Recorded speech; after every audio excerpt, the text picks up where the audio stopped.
That's it. 5 seconds have gone by, so it now will be recorded. So then we're here with Laura, Sana, and Julia. They've not put their types in the little descriptions there, and I'm not going to ask them to log out and do that again. So Laura, what are you in? What's your type in OP and other systems? ISTJ and OP. I'm not going to get into the details of the subtype yet. INTP, I guess. Well, you think INTP according to Kierzia, though. Yeah. I kind of doubt that. LII and Socionics, that I'm reasonably confident of. It kind of depends on what model you're looking at. 6-wing 5, self-pres, in Enneagram, that one I'm quite confident of. Sana, what do you think? Are you unsure about objective personality? I don't know my objective personality type. I have it narrowed down to a few likely candidates, but I don't know. Does it do clubs? Do you think you're an NF in OP? I think I'm an F. I'll be very surprised if I'm not. Right. And yes, folks, INFP and MBTI should identify as IAI in Socionics for various little intricate reasons that people can see in other videos. 4, 6, 9, and what's your stacking? Yeah, social last. Yeah. And the social last affects how Sana relates to the definitions of extroverted feeling. So what about you, Julia? What's your, for the audience, your type in OP? So in objective personality, I am FESI. I'm on the more extroverted end, and I'm on the feminine side. So in MBTI, that would be an ESFJ. Yeah. Are there some, I think you have some extra things like, there's some terminology in OP that says sort of like you've got extra NE or something. Yeah, like, so that would be the animals, which we'll get into in this video probably. But my animals are blast, play, consume, sleep. So sleep is the introverted animal, and I have that last, which means that I'm doubling up on my extroverted functions. So I'm doubling up on my FE and my NE. Those are doubly activated. So like I use a lot of NE for an ESFJ. Right. And I don't know what the heck I am in OP. I might end up as an ESFP the way Bradley did. So that's why I don't want to make any comparisons. Was he not able to come? He you know, I mean. Well, Bradley is in Julia's time zone, and Okay. Julia, you can tell us what time it is where you are. It is very, very early. It is 5:30 a.m. Yeah. And ESFJ resemblers have a lot of energy, but there's a particular reason why she's up at this time. I happen to be quite jet lagged, so I've just been waking up at 4 a.m. every day. So this was convenient. Yeah. So even a jet lagged ESFJ resembler has this much energy. So for example, I remember things about. I'll just say a bit about what Bradley says about why he was typed ESFP in OP, and that'll give you an idea of just a little taster of OP. I think he said that I think it's because they define extroverted sensing as gathering information, and so that would sort of correlate with Bradley identifying as Enneagram 5, and then. I can't remember what the rest of the rationalization was, but it's very, and then. And in objective personality, the way they type people is less on behavior and more on, human needs and things that people are using as like in their savior state, meaning that the function of us. So it's not necessarily, he's doing this behavior, so he's that type. That's kind of a secondary. And we should probably maybe talk about saviors too. So saviors refer to like the functions that we just kind of naturally go to. Oftentimes we're doing them unconsciously. We're not even aware. We personally feel responsible for those functions. Whereas in demons are the opposite. So they're like less natural to us. We're more anxious about using them. We sometimes there's a tendency to want to show off our demons because we want to be good at them. So OP, objective personality, calls that peacocking when we show off how good we are. So, and I think of saviors as the tools that you would take to a fight. So everyone has 2 saviors and 2 demons. And the 2 saviors are the things that we trust. They're the things that we would take in a fight. They're the things that we think are inherently good. And they're the functions that we just want to use to literally save the world. And our demons are the things that we think like we shouldn't have to do, and they shouldn't be that way, and we inherently don't like them. But usually over time we, learn that, well, actually they're kind of necessary and so forth. But the saviors are like the things that you inherently trust. Mm-hmm. So you pull it her website. I can't quite see. Yeah, well, I was just going to say, I didn't want to interrupt. Part of me, I had an any moment where it's like, oh, Julia just said something very interesting, and like I don't want to interrupt and say it, so it was a battle within me. But when you said OP is about needs, that thought, that means we can compare it to Enneagram in future, because Enneagram is also about needs. Right. And the way that I think Shannon and Dave view Enneagram is as social needs. I don't know if that's actually true or not, but the way the needs in objective personality are like very, very deep human needs. They're kind of a layer deeper than even the cognitive functions or the letters or anything. So I think I've been trying to see if there's a correlation between the objective needs and the Enneagram needs. And like, I don't see it, but I would love to do that video. So. Right then. So, anybody watching this, write that in a comment, please. Yeah. Okay, so should we do like a little maybe overview of? Well, this whole thing is going to be an overview of objective personality. Yeah. So I could go down that web page and kind of talk about some of the points. Oops. I'm just going to be quiet for a moment. I'm going to write that thing down about that event and put it on a card.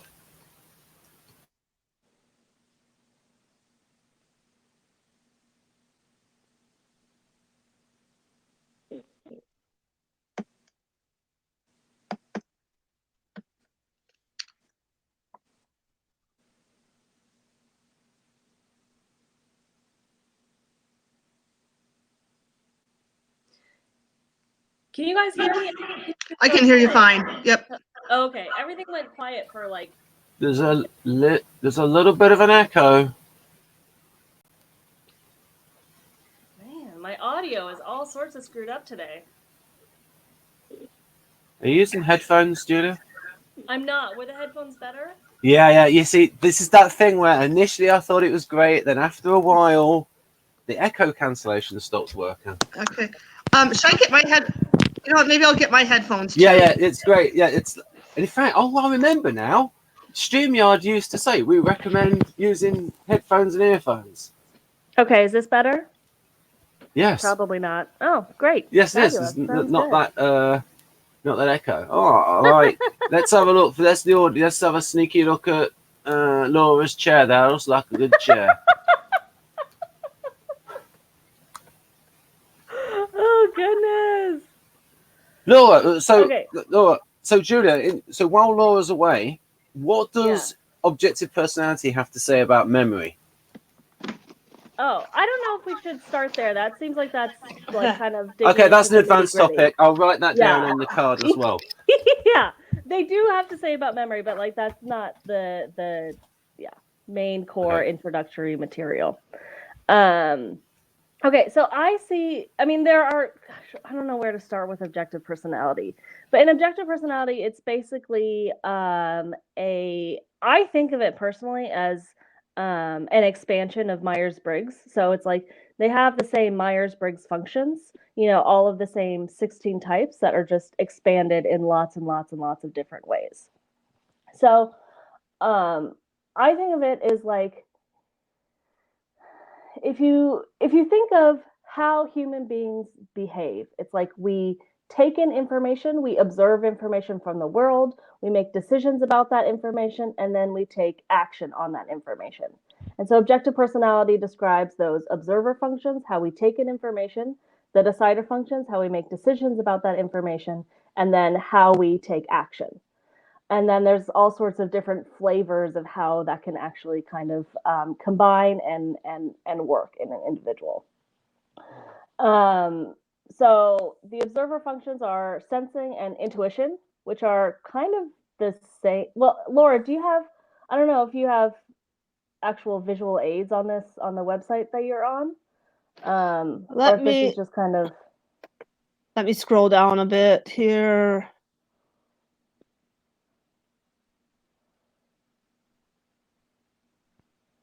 Because do these have the definitions on here? What like the definitions of these are? I can pull that up. Okay. I have a whiteboard here. I might just write on the whiteboard if that's easier. Let me see if I can get that set up. Laura, can you try if you press Control Plus, you might be able to make the text a little bit bigger. Yeah, there we go. there. Yeah, fine. Yeah. Okay. Cool. So we have observer functions, decider functions, and I'm just gonna change so we can see that a little bit better from Julia. So I'm just gonna click. So we're now solo on Julia, so we can see her whiteboard. There we go. Very nice. Okay. So we take in information, we observe information about the world, we make decisions on it, and we take actions on it. So the observer functions are sensing and intuition. The decider functions are thinking and feeling. So just like in Myers-Briggs. Yep. But I think the definitions are slightly different in objective personality compared to Myers-Briggs. So sensing, the definition of that is really like facts. So, I mean, similar to Myers-Briggs, but it's really just like facts about the world, what is happening, what is going on right now, what has happened in the past, just very factual and concrete. Yeah. And then intuition, the core definition for that is patterns. So what are similarities between what is going on right now? Can I predict what will happen based on patterns about what I'm observing right now? So I think that's similar to Myers-Briggs, but the core definition of intuition is patterns. So thinking, they say the core definition of this is using like reasons. It's like, I don't know, just reasons. And this is feeling is value. So that's sort of the core definition. And then the actions are basically saying if you take an observer and a decider and you put them together, it makes an action. So we can talk about that in a little bit. But this is kind of just like the core parts of the functions, which, same as Myers-Briggs, we all kind of know this. I'll just comment that pattern is a reasonable definition of intuition. Yeah, I think it kind of makes sense. So then these functions are sort of flavored a little bit. So we have sensing and intuition, and these are, I guess, flavored by the human needs. So we all have 4 basic human needs of the personality. See, I'll write these here. So human needs. And this on the sheet here. Okay, this is going to get tricky. I'm going to go back to this, so I'm going to. Oh yeah, nice. You have them right. Okay, there. so I'm going to be vision mixer here. All right, can you see that? Yep.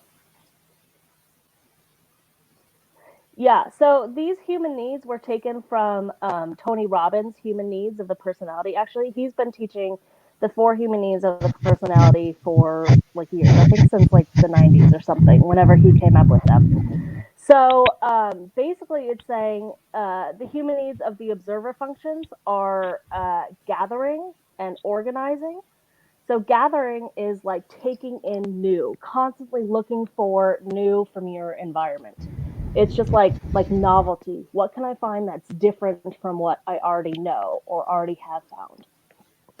Organizing is obviously organizing. We know what organizing is, but it's also like the known, the understood, what I already have in my brain and already know.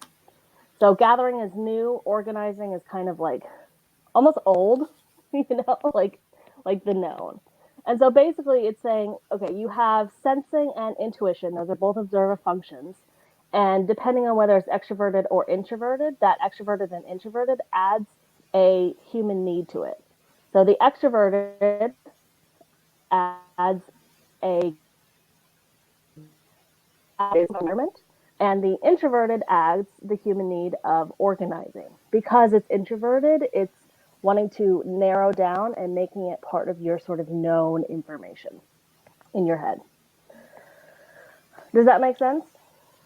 I'll comment that these seem reasonable in that with the FI and the TI with the identity, because that's heavily influenced by the subjective factor and how those are used. So that's reasonable. So you can see there's a sort of a that's not far removed from the Jungian original, especially in the way he describes. So, for example, he describes TE as both empirical data and the consensus of what people believe in. So that will line up with the tribe view. Yeah. So the identity and the tribe are the decider needs, and the gathering and the organizing are the observer needs. And so, yeah, you're totally right. The identity is like subjective. It's for FI, what's my own personal, very subjective values, or what's my own very personal, subjective reasons, versus what's, a little bit more, tribe is more, I don't know if objective is the right word, but more objective, I guess. Okay, Yeah, I'm sorry, I'm sorry, Binyamin. No, Binyamin. I'm going to get the emphasis right there. Yeah, just a little bit loud, Binyamin. So, if you, how about this? You switch that microphone on when you have something fantastic to say. That's really important. He's muted himself. Yeah. Well, I did a little bit of muting as well, but I saw that he can unmute himself. As I can unmute myself. I don't know which microphone's working, but I'm assuming it's the one on my headset. Testing. Yeah, it was a lot quieter now. So, all right. Oh, do you want to introduce yourself and your type and objective personality and then other systems? You talking to me, Laura? Yes. Yeah, I'm talking to you. Yeah, sure. I'm an ISTP. Objective personality has me typed as masculine, feminine, so masculine sensory, feminine extroverted decider, which is my FE. And they have me typed, which I don't completely agree with the animals, but I'll just write what they have me typed as: consume, play, blast, and then sleep.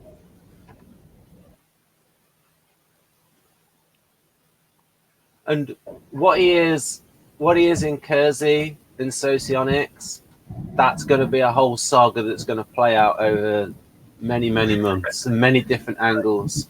Because the reason why I say that is because in real life, people have a lot of cognitive development. So, and we have two good examples here, Julia and Binyamin, who primarily resemble a sensing type, but they've had a lot of cognitive development that might go beyond what a certain type pattern is predisposed to. And this is why Dario Nardi talks about cognitive development and shows that with just the effect of non-type factors on someone's EEG activity. Right. If I could chime in a little bit on what you guys were talking about observers and deciders, I just want to give a shout out to, well, I forgot his name, but he's talking about more of significance rather than identity on DI, and this is also what OP does. Oh, And Tony Robbins? Right, yeah.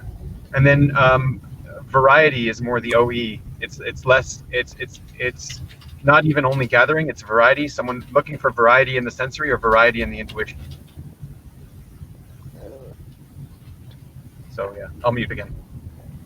Yeah, so I think that the Tony Robbins human needs, like the way that he has originally laid them out. Yeah, the NLP Tony Robbins. Yes, it's the same Tony Robbins.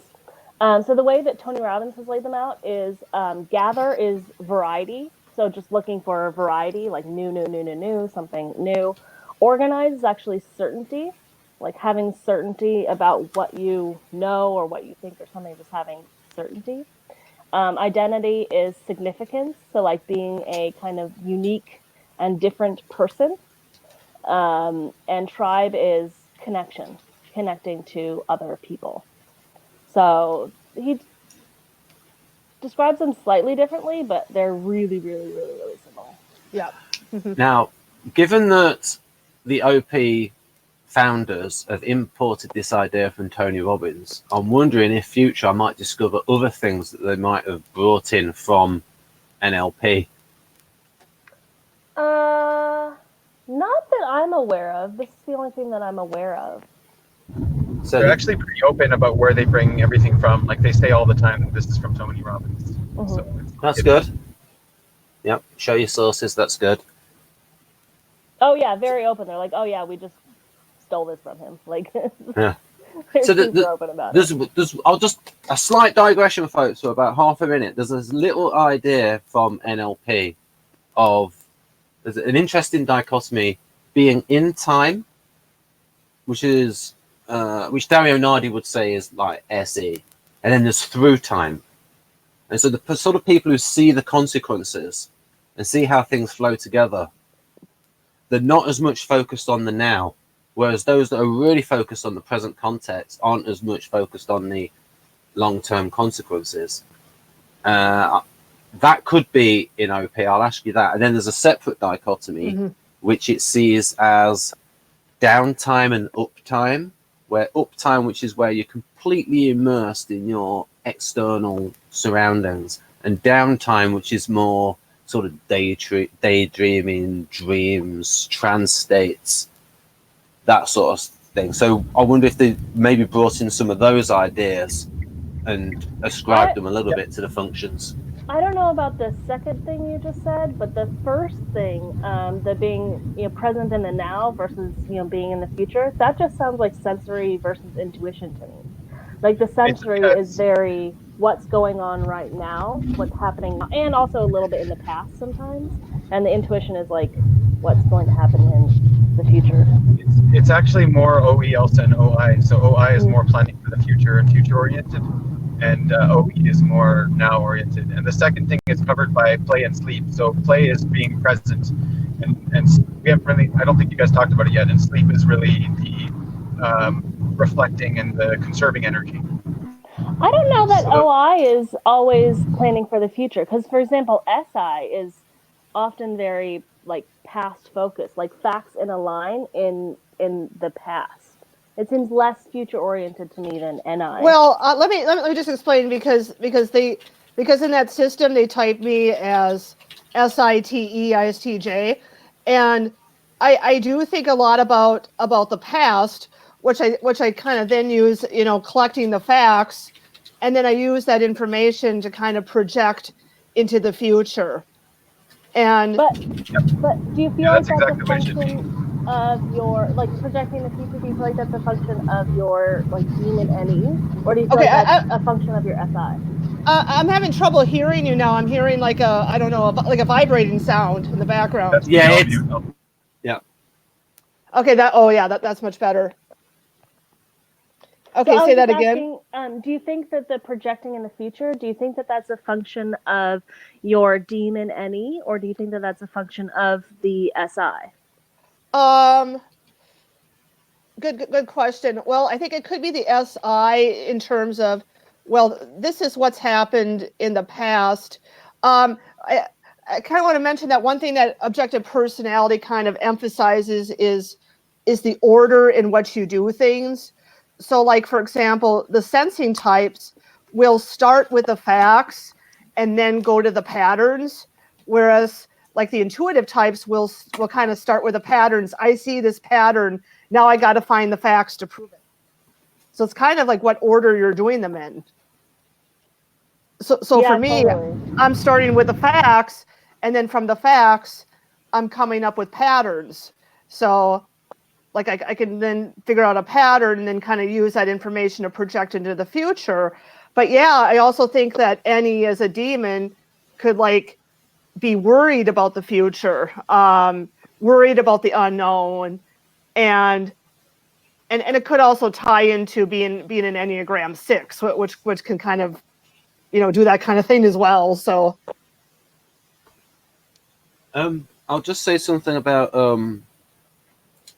so it would be is demon like inferior, because you said demon NE would be, and there's a little bit here in the Jung profile of SI, and when he writes about the effect of the inferior NE, this is for the SI Dom.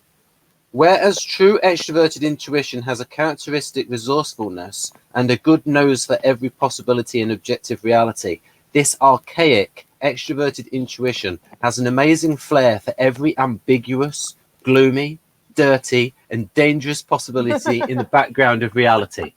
And that's consistent with your 6 and self-press. yeah. So it's basically like the fear of the unknown, right? Right. Yeah. Yeah. And this is also an example of that is a big part of S. Janus, the Kersey Guardians. So I don't like it when everybody puts like the Guardian temperament in SI.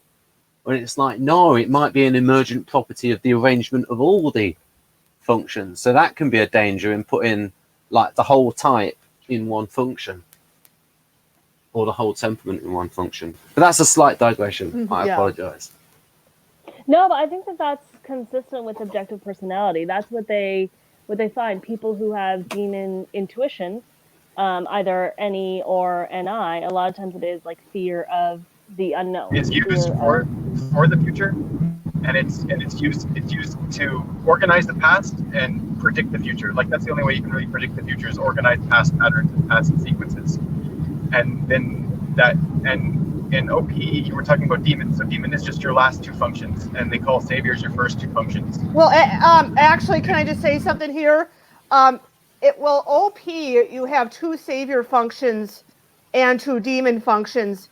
And one thing where OP starts to deviate from like standard Myers-Briggs is that your savior functions could either be your could either be your first and second function, or your first and third function. So if it's your first and third function, that they call that jumpers.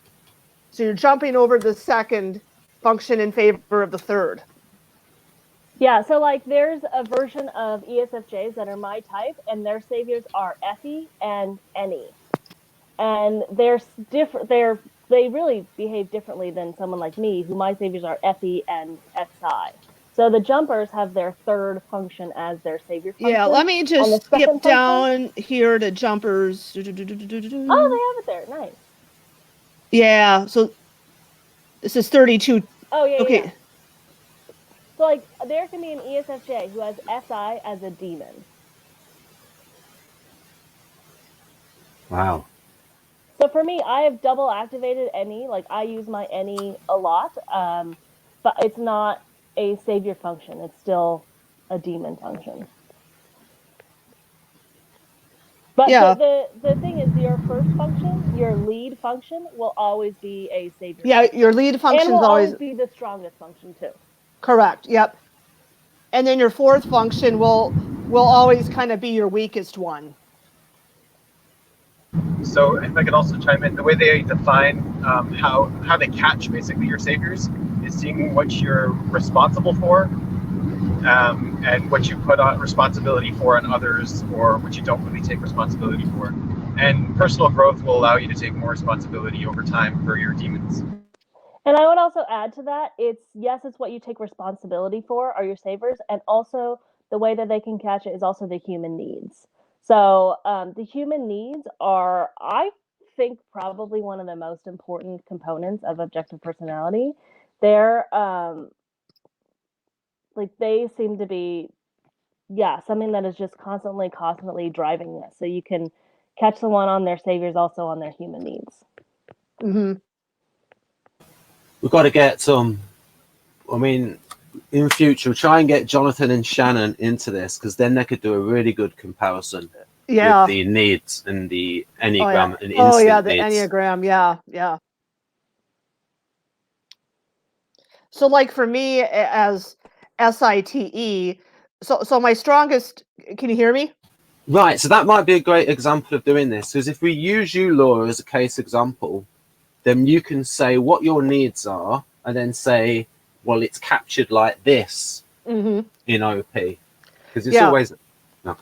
So organize is my strongest need, because I'm leading with an organizing function, which is SI, and then my second need is the tribe, which is TE. So kind of, seeking that validation for the tribe, and then like the third need would be the identity, the FI. The fourth need would be the gathering, which is the NE.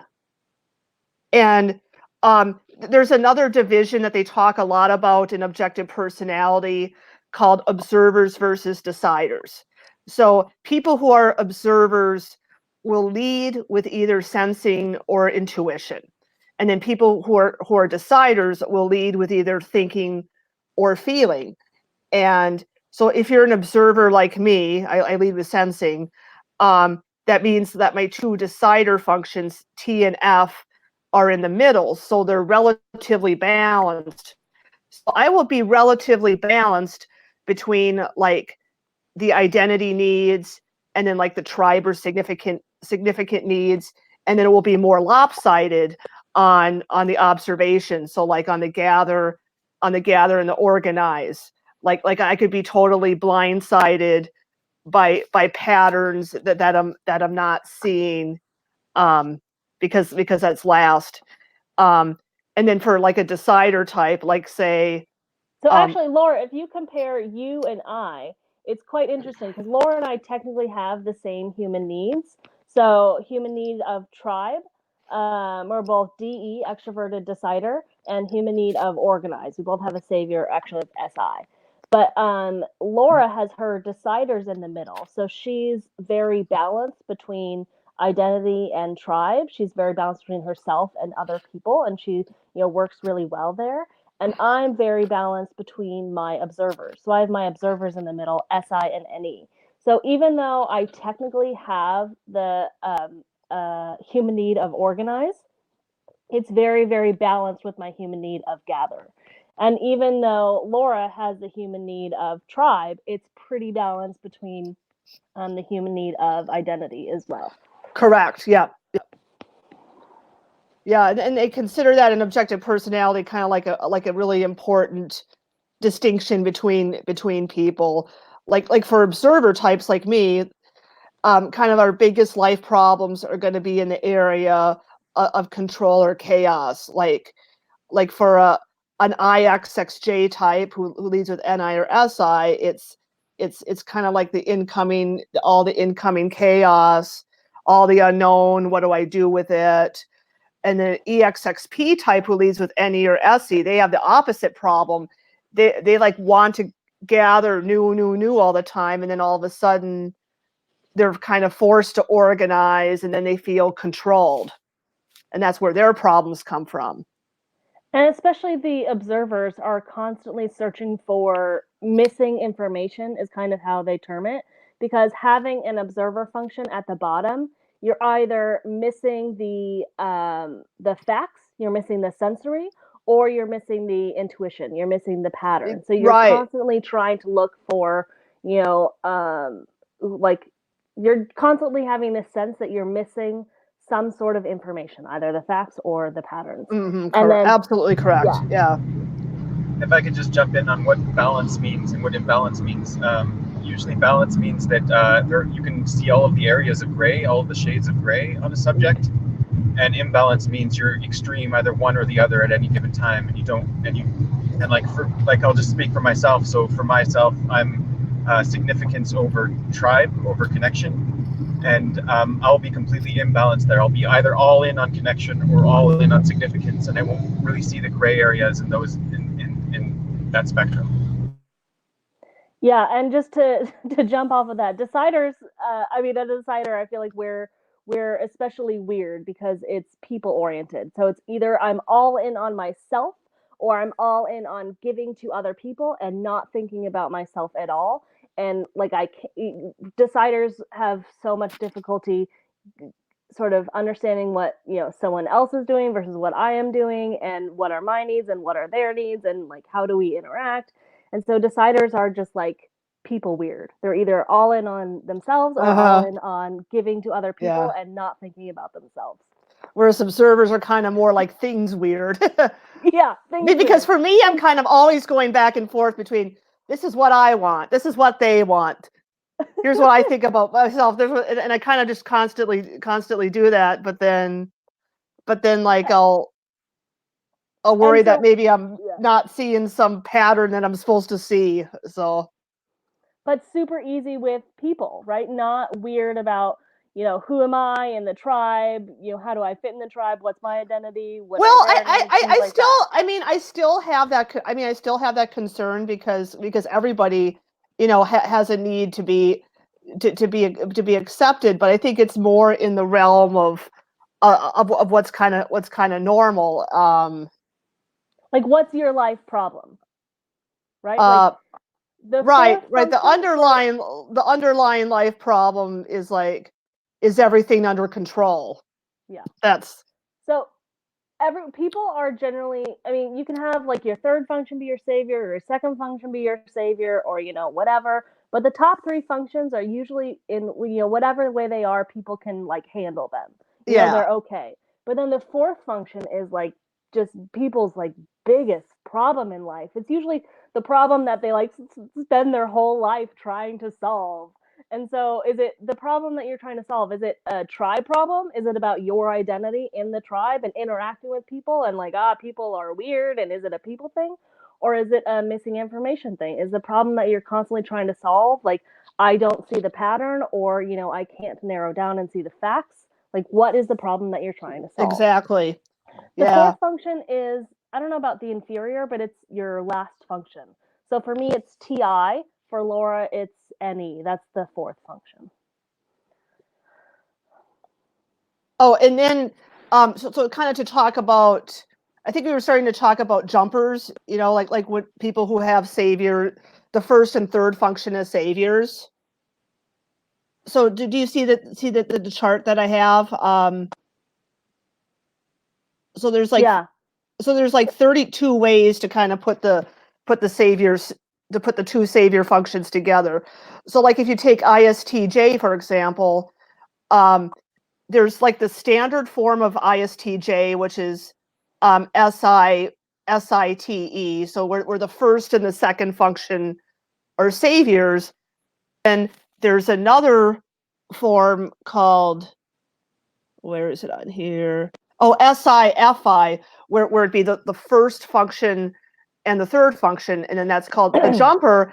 And they're actually objective personality kind of considers them distinctly different types because they have different savior functions. So the SIFI version of ISTJ, both the savior functions are introverted, so they're going to kind of seem more introverted in their presence, and they might appear more like an SF type than an ST type. Do you guys want to move on to modalities or something?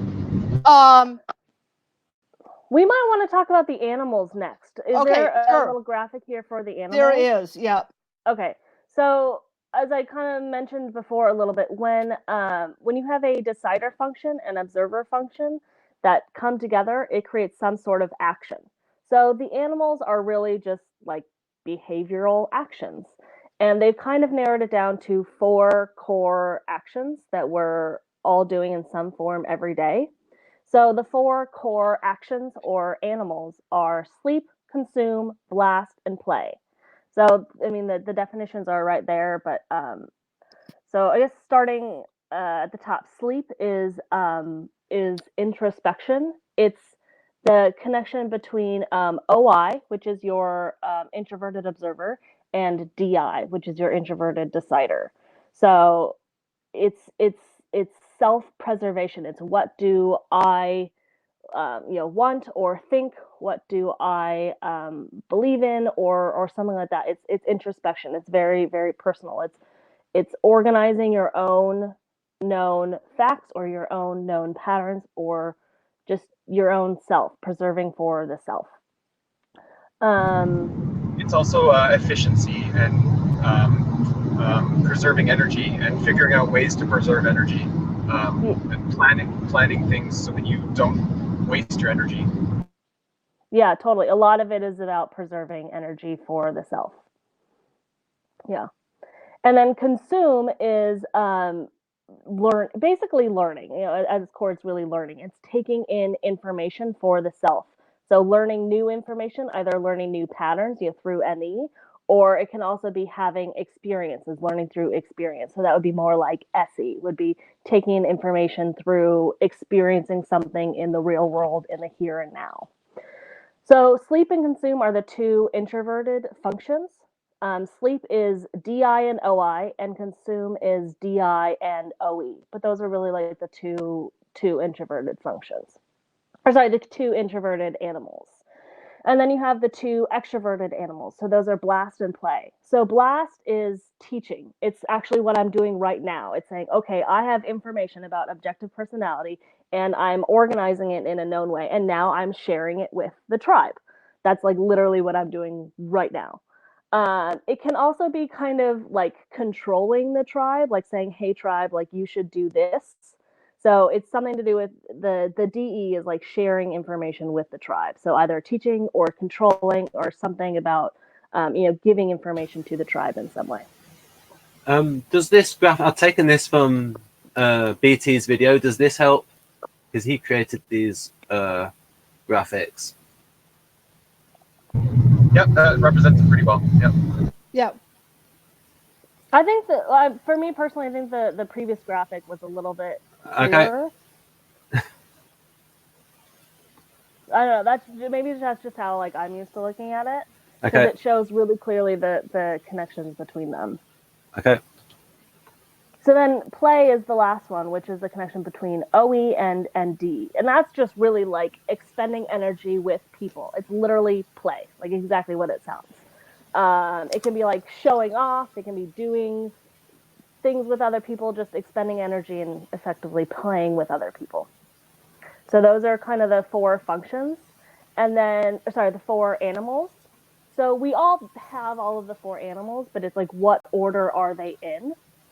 So your first 2 saviors automatically give your first animal. So for both Laura and I, our saviors are DE and OI. So our first animal is blast, just because those two functions make blast. And then from there, it can either go, blast play or blast sleep. It can go in, different directions. And that's what makes someone either introverted or extroverted. It's like the organization of their animals. Okay. I have another graphic here that kind of describes the animals. Let's see if I can. Let's see if I can share the screen here.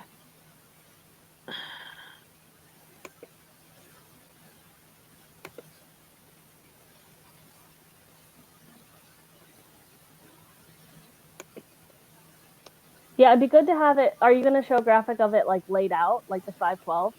Because now it'd be really good to see like the 512. I don't know. If we have a graphic of that. I'm trying to bring that up here. Because it's not because it's not in one of the tabs. How do I do it? Oh, right. So what you're doing, Laura, is you're still sharing the one with DIOE right on right. it. So you need to stop the share screen and then do it again. Oh, so I do stop. Oh, I see. Stop screen, and then share screen. Okay. And then application window. I got it. Okay. Yeah. Right, and then I'll add that to the stream.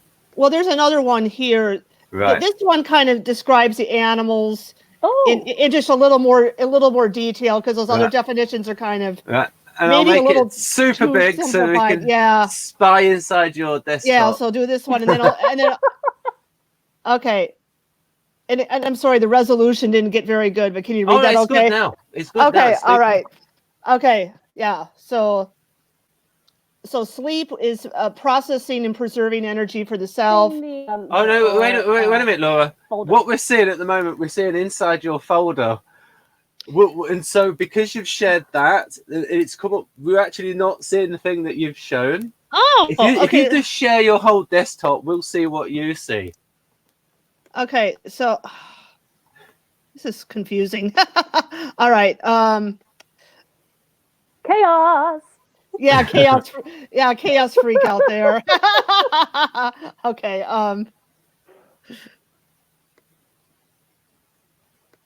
So can I just point out that little frustration that happened, Laura? Sure. Okay, so Laura is lead SI, which is, so her first lead human need is organizing.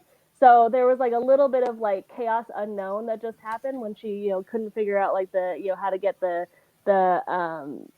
desktop to share, and I sensed a little bit of like freak out of like chaos. How do I move in the moment to like get this done? That's a very sort of lead SI type of frustration. Yeah. Right. So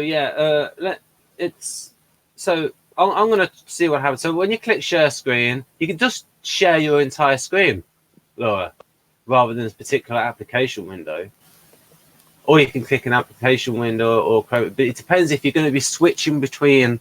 So, for example, if you're going to be doing this, if you're going to open up an image and then it comes up in another window, then it's difficult to then switch to another one because it's a separate window. If you share the whole of your desktop, then you can more quickly go through the images, unless you're looking at the images through one window, in it, such as an image viewer.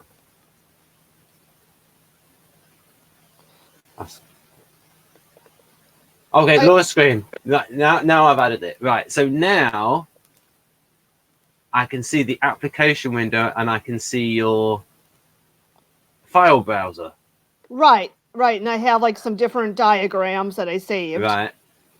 And then the third one says animal description. So I try to double click that, but it's not showing. Yeah, that's because you've shared. I'll just say you've shared the program. If you share your whole screen, then whatever you see on your screen, we will see. But I'm not seeing the option to share the whole screen. Oh, well, you have to stop. Okay, I stopped sharing. Start again. The first thing that will come up is it will say your entire screen, and then click share. So do I click do I double click on animal descriptions and then click share? I mean, what's the sequence of steps that I'm following? Okay, the sequence of steps. You click on share screen. Okay, share screen. Okay. And then just click share. No. Then click on your entire screen and then click share. So entire screen, do you mean animal descriptions? That one? No, I mean your whole desktop. Yes. And then okay, so I do that. Okay. And then now do I click on the blue share screen button? Yes, yeah. Okay. I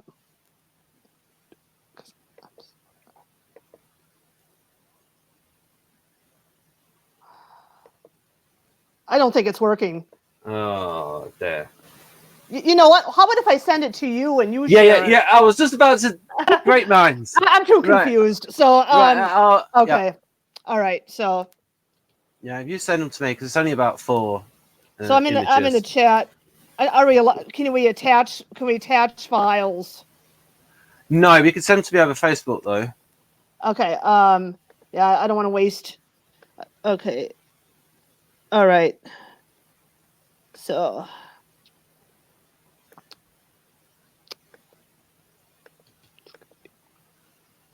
Right. I'll just show something on screen that this is a graphic that Binyamin did, and it shows Julia's type there. ESFJ. Okay. Do you want to go to? I just sent. Right. Okay. Now I'm gonna. I just sent it to you. Right. Now I'm gonna do some. I'm gonna be quiet now while I do something technical.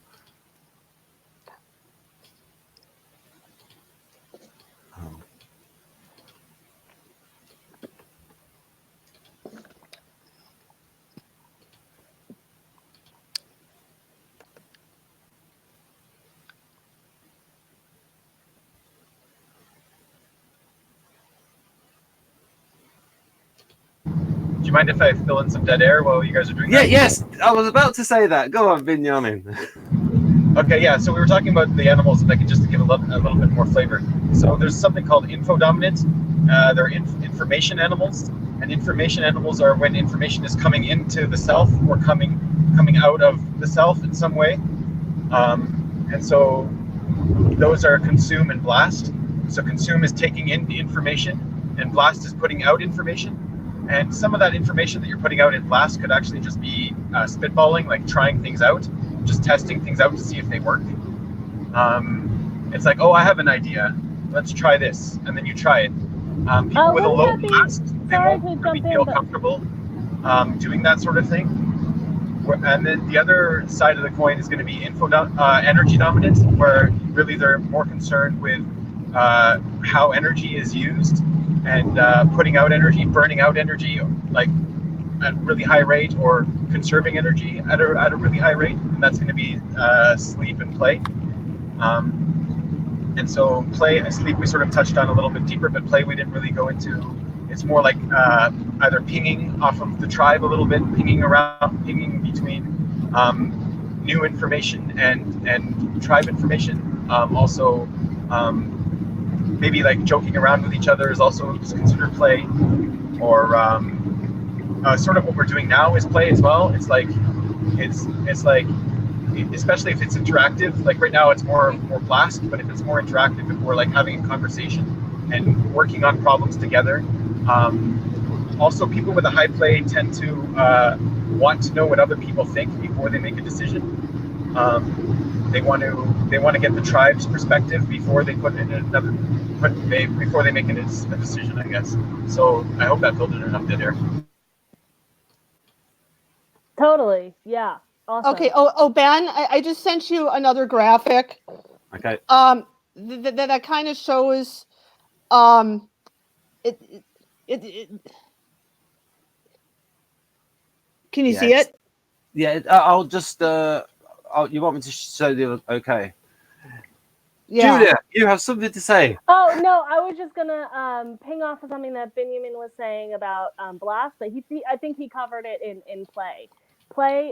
Blast is just sharing information with the tribe, having organized information and sharing it, and play is really pinging off other people. You know, what do you think about this? What do you think about this? Pinging off and expending energy with the tribe. So I totally agree with what he's saying, that a lot of what we're doing right now is blasting. But like if we were really pinging off each other, it would be, excuse me, sorry, I have the hiccups. If we were really pinging off each other, it'd be a lot more play energy. So we're kind of doing blast and play a little bit right now, just in this recording, in this interaction. All coming together and teaching stuff, but also pinging off one another. Yeah. Well, you kind of think of the animals like combining two of the human needs.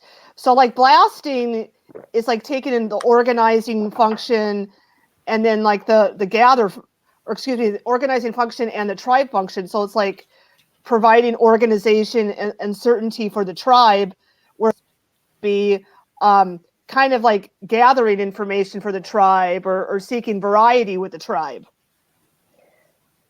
And what I was gonna say before, now Binyamin is left, so he can't back himself up anymore. But so I was gonna say, I think he was saying that like just throwing something out and seeing if it works. I usually think that more as like play, like brainstorming, like just throwing something out and seeing if this makes sense. Rather than I agree, because it's so a little more chaotic. Yeah.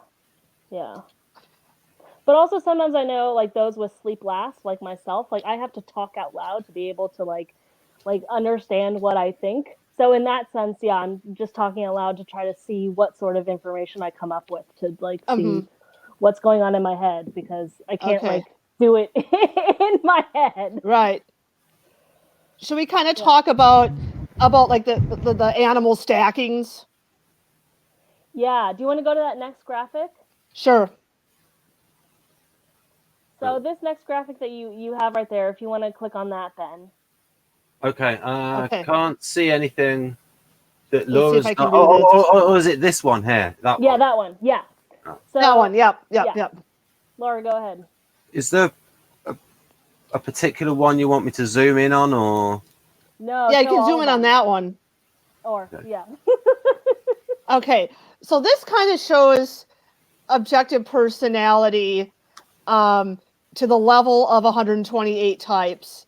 And then when we get into sexual modalities in a little bit, then we'll have the full 512. So so this chart, if you look at the very first row, those are the animal orders. So so like on the far left, S, C, B, P, so consume, blast, play. So the first two animals are the savior animals, and then there's like a dash there. So then the two after the dash are the demon animals, and then the last animal. So like in that first one, SCBP. So that one would be play fourth. So the fourth animal they put in parentheses. They kind of nickname it the missing animal, but it's not really missing because everybody has all four. But it's kind of missing because it's not very activated. So if you're talking about like function activation, that one's kind of negligible. And I'll get into that in a little bit. So you can see that there's different ways to order the animals. There's a couple of rules though. So so you think of like sleep and play are kind of like one coin. They're the two energy animals. You can't have both energy animals in your top two. So if you have sleep as a savior animal, you can't also have play as a savior animal. So if you have sleep as your first animal, then play would have to be the third animal or the fourth animal. And then the other coin is the information coin, and that's blast and consume. So if you have like blast as your lead animal, you can't have consume as your second animal. It would have to be third or fourth. So let's say, for example, on that far left one, sleep is your first animal. Then your second animal could either be consume or it could be blast. So like sleep, consume, blast, play, or and then the last two animals, those can go in either order. So you could have like sleep, consume, blast, play, sleep, consume, play, blast. Or if your second animal is blast, sleep, blast, consume, play, or sleep, blast, play, consume. It would not be possible to have like, sleep and play in the top two. Okay, so you end up getting like 16 different ways that these animals can be arranged into a stacking. And then like if you have certain savior functions, they kind of determine what your lead animal can or cannot be. So the first animal is always defined by your two savior functions. So like like Julia, for example, is FESI. The lead animal is always going to be Blast because Blast is taking the extroverted deciding function, which is FE or TE, and then combining it with the introverted organizing function, which is SI or NI. So anybody that has like FESI, for example, is always going to lead with Blast. But some people with FESI might have Sleep as their second animal, and some of them might have Play as their second animal. And that's kind of where you start to see differences among people with the same type. So like if a Blast Sleep person is going to maybe be somewhat more introverted, somewhat more preserving of energy compared to a Blast Play person. Yeah, and I would second that. Sorry, I jumped out for a little bit, so I don't that's really fine. know what you said. But yeah. So here, this lineup, you can really start to tease apart a lot of the behavioral differences between the same types. So like say Laura, who's an ISTJ. You're ISTJ, right, Laura? Yeah. So I'm SI. I can show you where I am on the chart. Well, I'm this one right here. Or no. This one. So I'm Blast, Play, Sleep, Consume. So, would Blast Sleep ESFJ be more SI, and Blast Play ESFJ be more NE? It kind of depends on the third and fourth animal. Yeah, function activation. I got another diagram I can show you here that kind of will explain it better. I scroll to the bottom.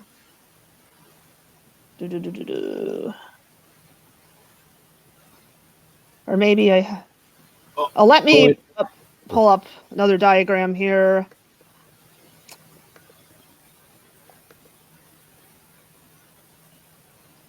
So I'll fill dead air while you're doing that. So I was just going to say this diagram really allows you to tease apart a lot of the behavioral differences between the same types. So like for example, the IJs and the EJs are usually blasters, like they're usually lead blast. Like Laura and I have been blasting a lot on this call because we're blasters. But like if you look at there you go. But like you can also have a EJ or an IJ who's blast last, and then that would be someone who behaves very, very differently than either Laura or I, because they are doing different. They have different animals. They're doing different actions during the day. So you can have two of the same Myers-Briggs type who just behave so differently, so differently. And a lot of it is because of this animal stacking and the modalities, which we'll get into, but a lot is the animal stacking. Laura sent me this. I think one of the things, Laura, when you're sharing screen is the thing that you want to share has to already be opened rather than the thing that, or in other words, what I believe is happening. This is a technical, boring thing, but you were sharing your file browser. Oh, I think I figured it out. Okay, yeah. I got it now. Okay. Yeah, that's what I want to share. Right.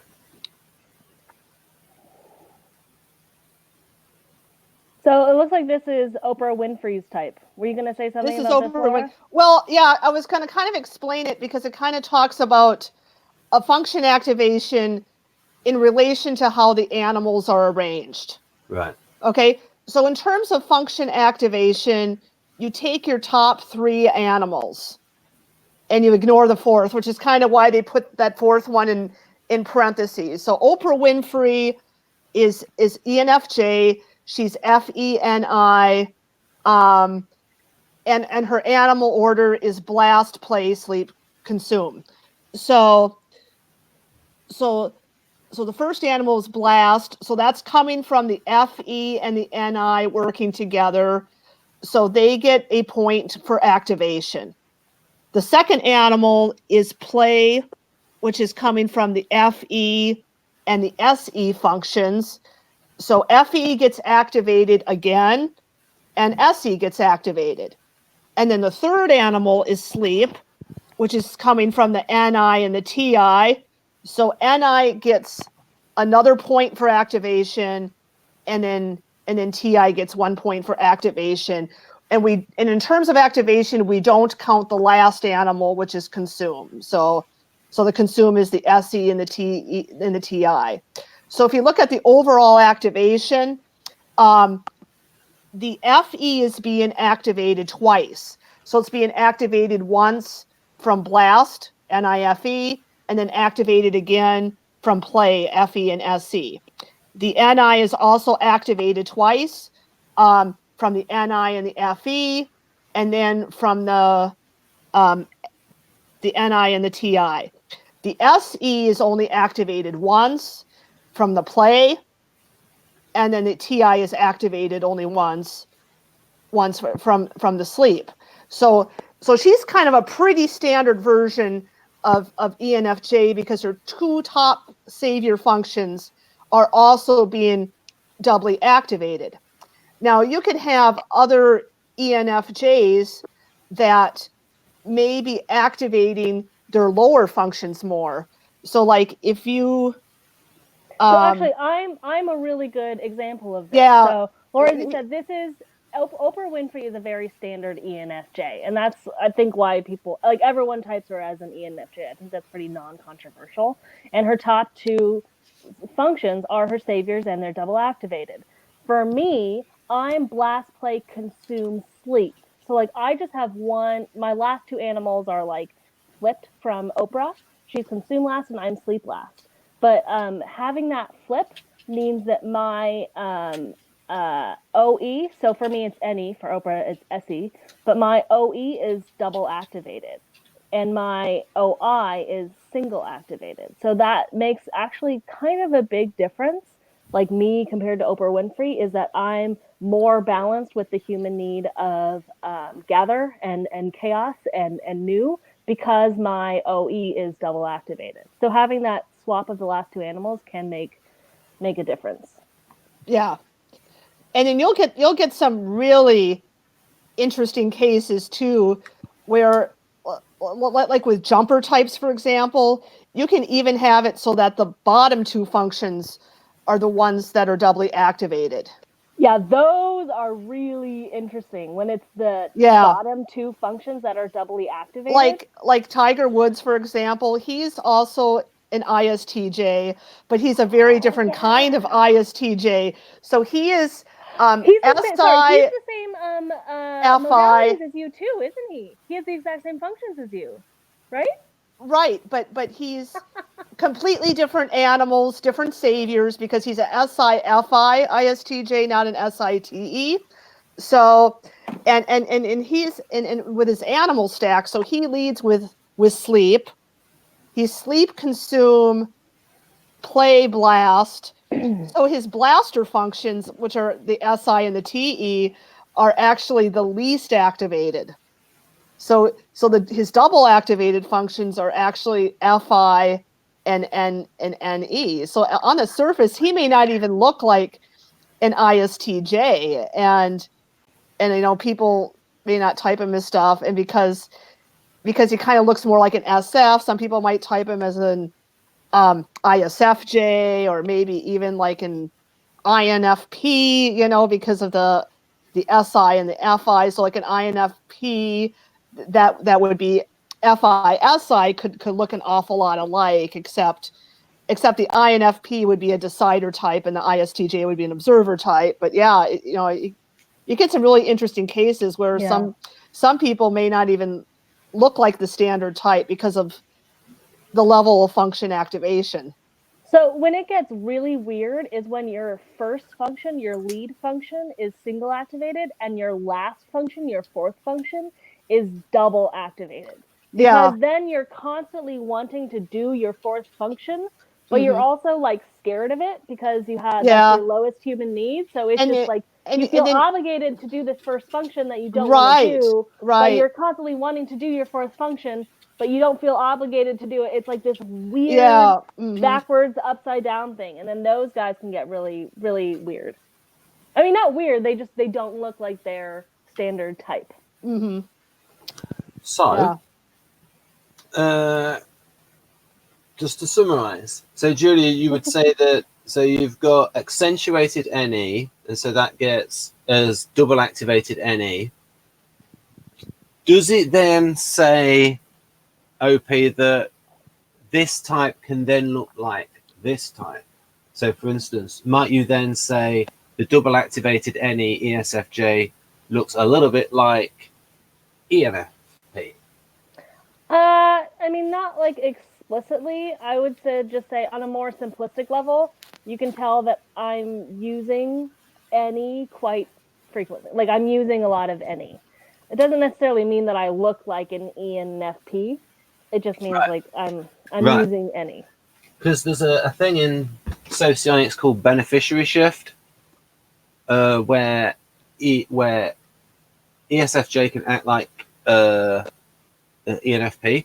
Now, in the case of INTPs, is when they act a little bit ISTJ-ish. So if you say, like, if you get like a sheet like this and you get all methodical, that's when like an INTP will act like an ISTJ. When you get like you're doing a nice little SI list there. Yeah, it's an SI list. Oh, if people want to see it, this is the list for all of the graphics of. Okay, I'll just show this for a moment. This is an example of me beneficiary shift down to ISTJ. There's the process for doing the Model G. I can't quite read it. It's a little small. I don't know if you can. Right. It's a little better. It's still kind of small. Oh, you want all the details, don't you, Laura? Because, you know, you're ISTJ and... Oh. So with Laura being typed as ISTJ and OP, well, that also could be capturing a shift to that. But so there you go. That's all the little... Because I have to do this, else I don't know what the bloody hell I'm doing. I've got to have a method. And this is when Dario told me that he thinks that INTPs can do a ton of SI. Yeah, I bet. Yeah, totally. Because for INTPs, it's in the middle. It's something that they can do and have access to. If they're savior NE, they might not feel obligated to do SI all the time, but that's probably something that they would discover over their lifetime. Like, hey, there's this SI thing that's like not that hard to do that I can do. And then some INTPs might have their SI double activated, so they're going to be more... I now have a comment to make that people might find interesting. So what we could say is a lot of the INFJs that appear on this channel might appear to be double activated TI. Yeah, because a lot of them act INTP-ish. It's like they have an INTP in them. Or they could just be mistyping themselves. And they can be controversial. Controversial, but it is. There are a lot. It's like they're interested. It's like, yeah, this is the thing with the beneficiary shift is that they don't have that much energy for it. They can't keep it up for as long.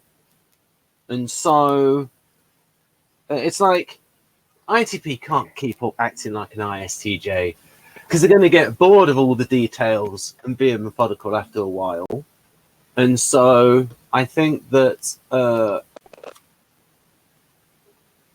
And in objective personality, it's not about like, oh, you can't keep this up because you like don't have the energy to do it. It's like, an INTP would think that would have this kind of unconscious belief that finding new patterns is literally what is going to save the world. Like that is the best thing ever. And they, have this unconscious belief that like finding new patterns is the most awesomest thing ever. And I should always, always, always do that. Yeah. But there's this SI thing that like I can do, but you don't have the same need attached to it, and you don't have the same belief attached to it. Right. And what you just said in the past minute is certainly consistent with how I've behaved on this channel, as if NE is the best thing ever. Hey, it's about this new connection. He's going to save the world by seeing this connection. Yeah, totally. Yeah. Should we get into modalities? Yeah, probably. Okay, that's kind of the last Is there another Yeah, 'cause we've graphic gone to through show? everything. There Laura? is another graphic. Yeah. Let's see.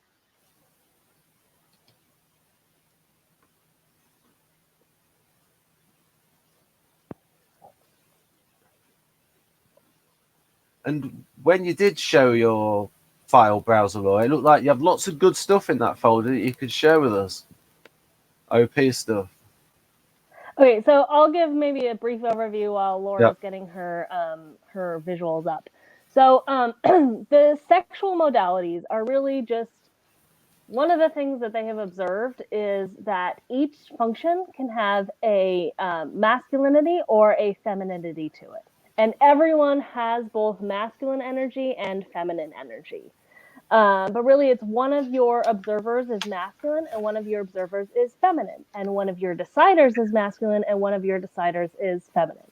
So, like, every single person in the world has 2 feminine functions and 2 masculine functions. One decider, one observer each. So, but it's like, now I guess you have to get into look at the graphic, but masculine and feminine, what is really kind of what you would stereotypically think of masculine and feminine. Like the masculine is more solid, more sort of pushy, more aggressive, more external, more basically they describe it as punchy, but it's really solidness and punchiness. That's what the masculine is. And then the feminine is more movable, more flexible, more flowy, more just generally less aggressive and punchy and compared to the masculine, and less solid than the masculine, more flexible and movable.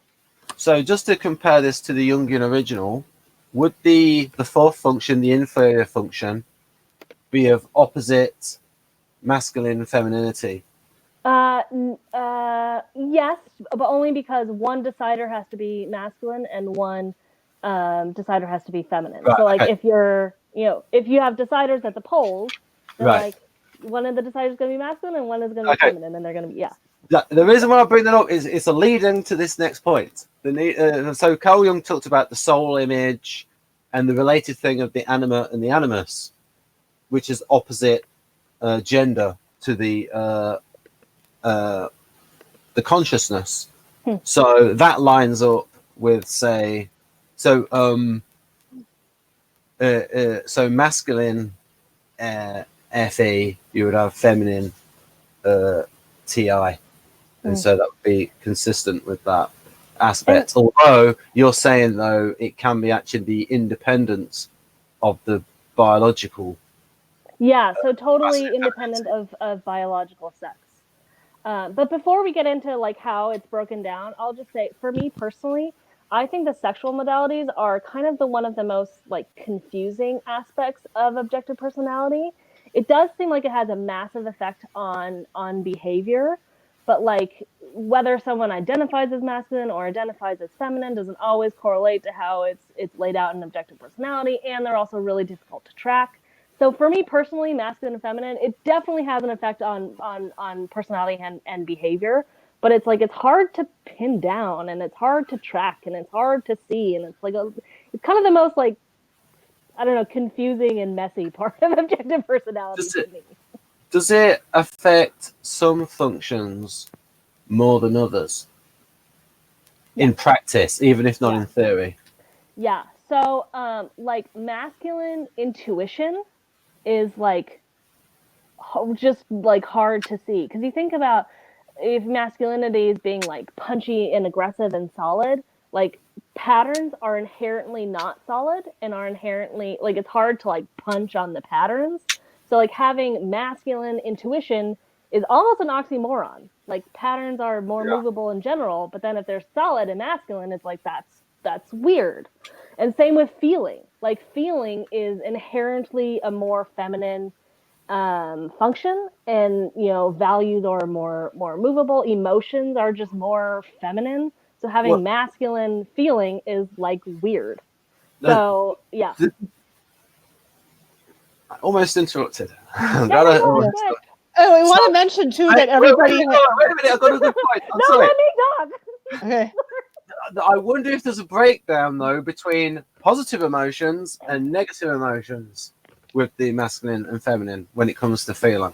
Maybe they might we say can talk about anger that is in masculine. maybe we can talk about that in a little. I've been thinking about masculine FE a lot, and it's super weird. We can talk about that in maybe a little bit. But first, let's talk about like the core aspects of it. So, Laura, Right. do you want to give a rundown of how it's like laid out? Sure.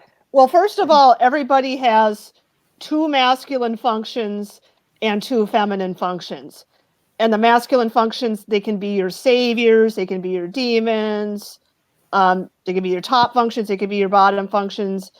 That doesn't really matter. What we're tracking is the first aspect looks at whether or not your sensing function is masculine or feminine. So it doesn't matter if it's SI or SC, savior or demon.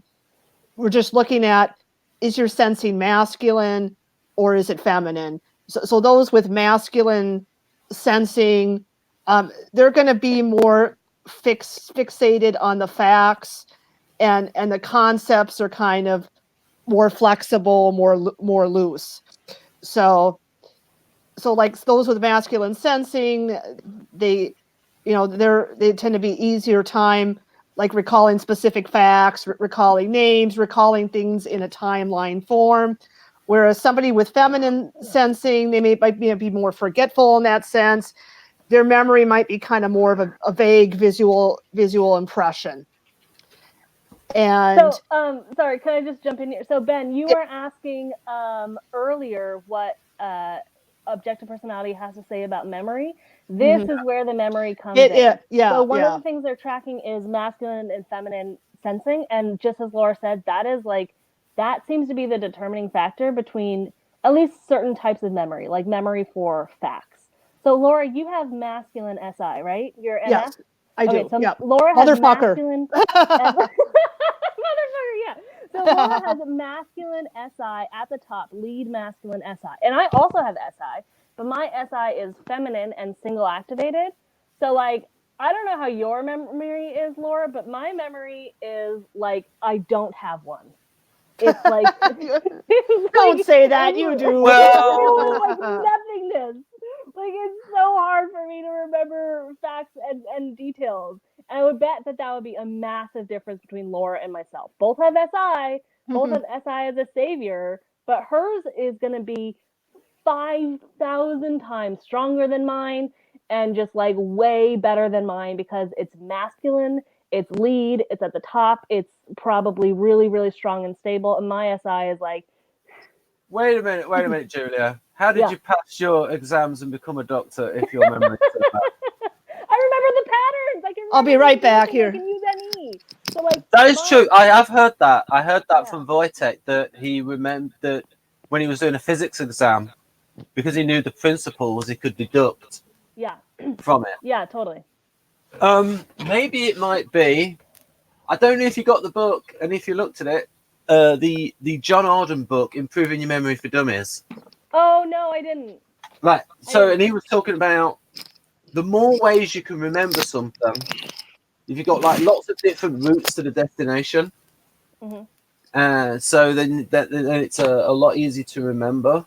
It's just that memory is very interesting because how we experience the present is very much affected by the past. Yeah. So say a particular song, someone plays a particular song that your mother played to you when you were 6 years old. When you hear that song, you're going to experience that very differently from somebody else. And that's also because in that context, it's very personal, right? That song, the example you gave is that's something that's very personal to the individual. So they might be more likely to remember that. But that's something that I've actually been really wanting to look into is how, like, the research on memory, because we have done so much research on memory. We have a ton of research on memory. We really are getting a better and better understanding about how human beings, consolidate memories. And I've been wanting to like figure out how that correlates to objective personality, but I just haven't looked into it yet. I have a book that people could get. I'm not going to bring it over, but it's called Cognitive Psychology for Dummies. It came out in 2016. The first part, well, it's got the introductory part, and then it's got a section on perception. Then it's got a section on memory, and then it's got one on linguistics, and then it's got one on reasoning. And I'm thinking of this would be a good book to go through, and then to compare a sort of introductory level of cognitive psychology to what these Jungian-ish systems think, because they are a cognitive model, and sort of compare the two. And that's what I was doing with the John Arden book when it came to the way he talks about memory, especially guardians in the way that their speech is associative. And it's like this reminds them of that, and it's like they go from topic to topic to topic, but not in an NP way, but on a concrete level. And so guardians being very associative, that's the subjective aspect for the guardian, that their experience has a lot of these rich sensory associations with them, and so their memory is really involved in what they're experiencing. That's their subjective factor. And they also appear to be very good at, when reading novels, just imagining, conjuring up all of the sensory detail.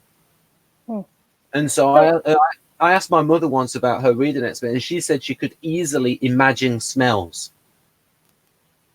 Whereas for me, I have to concentrate hard to imagine a smell. So I wonder if that's part of the SI thing, where it's that like... sounds very tester, what you're describing. So we'll get into the modalities and tester and visual and yada, yada, yada. But it sounds like what you're describing is kind of both the sensory being personal, you know, because SI, it's like things are personal to us. Yeah. The sensory is personal. We're looking for facts that are, I use the word salient facts, the things that I think are the important facts. You know, something that's like personal to the individual. So that seems like it might be kind of what you describe it. And then you also visualizing smells sounds just like No, not visualizing smells. Not visualizing smells. That's visualizing smells. Synesthesia. But I just think that I just it's a little theory of mine. I get the idea that SI DOMs that when they read descriptions in a book, it's like that SI sensory detail, they're able to conjure it up better than, say, other types, because you have to construct it on there. And then if they've got this rich sensory experience, I just get the impression that that's what it's like. Also, what I've noticed, I also believe that mental imagery, there's a theory, there are many different kinds of humor. One of the best kinds of humor has to do with mental imagery. And I'm wondering if guardians find mental imagery very amusing, because they're able to do the mental imagery thing very well. And if people want more on this theory of humor, there's a book called The New Comedy Writing by Jean Perret. And based on what he defines as funny, I think he is alpha quadra, because he talks about, he's about relationships between ideas and mental imagery. And so, well, basically it's going to be, that's basically NP, that's basically NE and SI. So going to be all types that value NE. But I've got a little bit off topic. I promised Sana that I wouldn't, but these are some little connections that I'm seeing. Can we get into the actual modalities? Laura, do you want to explain that? Sure. Oh, and then, okay, so one of the factors in modalities is, is the sensory masculine or feminine. And then the second part of it looks at the extroverted decider function. Is that masculine or feminine? So the two extroverted decider functions, once again, are TE, extroverted thinking, and FE, extroverted feeling. So those can be either masculine or feminine. So if your extroverted decider function is masculine, you tend to come across as more, shovey on the tribe. whether it's shoving on your reasons, which is TE, or shoving on values, which is FE. So just to jump in here, this is one of the things that I've always thought it seems counterintuitive. Like, it doesn't make inherent sense why this is what they're tracking. So what they're tracking to look at the sexual modalities is the sensory and the extroverted decider. So it almost makes more sense to, track like the, OI and the DI, or the OE and the DE, or something that like just makes inherent sense, but it's not. It's like, if the masculine is sensory and if the extroverted, the masculine is sensory. It's what modality is the sensory and what modality is the extroverted decider. So it's really like the sensory is how you interact with the world. It's the physical. It's how you just like interact with things, with the physical world. So if how you interact with the physical world is stable and more masculine, then that puts you in kind of one of the more masculine modalities, because that's just like the physical.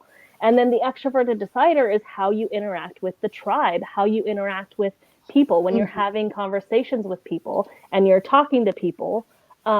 Is that masculine or is that feminine? That's like how you show up in the world in a masculine. Okay, right. And then I kind of wanted to add one more thing too, is that your opposite functions always have opposite modalities. So for example, if your SI function is masculine, then the opposite function, the NE function, will always be feminine. If the TE function, for example, is feminine, like mine is, then my FI function will be masculine. So they're always going to be opposite. Opposite functions always have opposite modalities. So like somebody that has a masculine extroverted deciding function, that introverted deciding function is feminine. So they may not always be, even though they might be more direct and shovey with the tribe, when it comes to matters of their identity, their personal identity, it may not be as fixed there. And then somebody with a feminine extroverted decider, it's the opposite. They're kind of more fixed on their identity, like they might shove more on like their personal values for FI, or their personal reasons, TI. So Ben, I Googled the word modality for you. Modality just means a particular mode in which something exists. So by modalities, we just mean, is this function feminine or is it masculine? What is its mode? Feminine or masculine? That's really all it means. So the modalities are just, this modality is feminine, this modality is masculine. You could easily also just say this function or that function or whatever. It just means, what is it? Yeah, it's quite a vague thing that can be applied in lots of different contexts. Because I know that in NLP it has submodalities where each representational system is a modality. So if you look at this little chart here, so the first letter in the modality is the sensing function, masculine or feminine. The second letter is the extroverted decider. So like this top quadrant here is called FF, that's double feminine. So feminine sensory, feminine extroverted decider. Now in terms of like modalities, they call this tester slash visual. And then this one here is FM, feminine sensing, but masculine extroverted decider. So it's visual slash tester.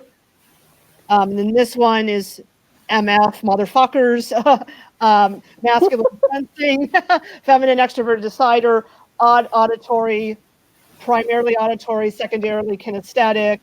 And then down here is double masculine, masculine sensory, masculine extroverted decider, kinesthetic slash audio. And Julia, you can probably explain this better than me. Kind of the difference between kinesthetic and tester. I don't know if I can explain it better than you, because to be honest, this, as I said, is like the weirdest, messiest part of objective personality.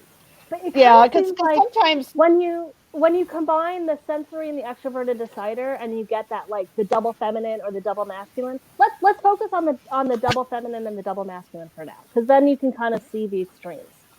It's kind of saying when you combine these two things, the sensory and the extroverted decider, it almost creates like a holistic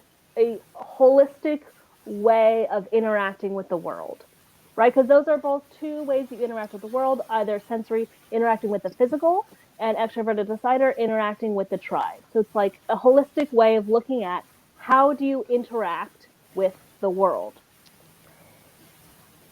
Okay, let's start with the kinesthetic, because that's easier. Okay. So the kinesthetic is double masculine. So the double masculines are, okay, so Ben, do you know who Tony Robbins is? Do you like? Yes, I know. I have a book written by Tony Robbins. Okay, great. Okay, but like, can you visualize Yeah. who he is as a person? Like, do you know how he like? Do you know what he looks like? Yes, he used to be in 1980s a handsome, tall devil who was about 6'6". Yeah, so he's like 6'6". He's like 5,000 feet tall. He's like the most massive person in the world. So if you were to categorize people based on this, double masculine, double feminine thing, and have like a spectrum, Tony Robbins would be all the way on the masculine end. He's like the most double masculine of all the double masculines. So a double MM. Yeah. He's just like crazy, like super double masculine. He has masculine TE as his top function and masculine SE as his saviors, and they're double activated. Like those are just two like really punchy, masculine, aggressive functions.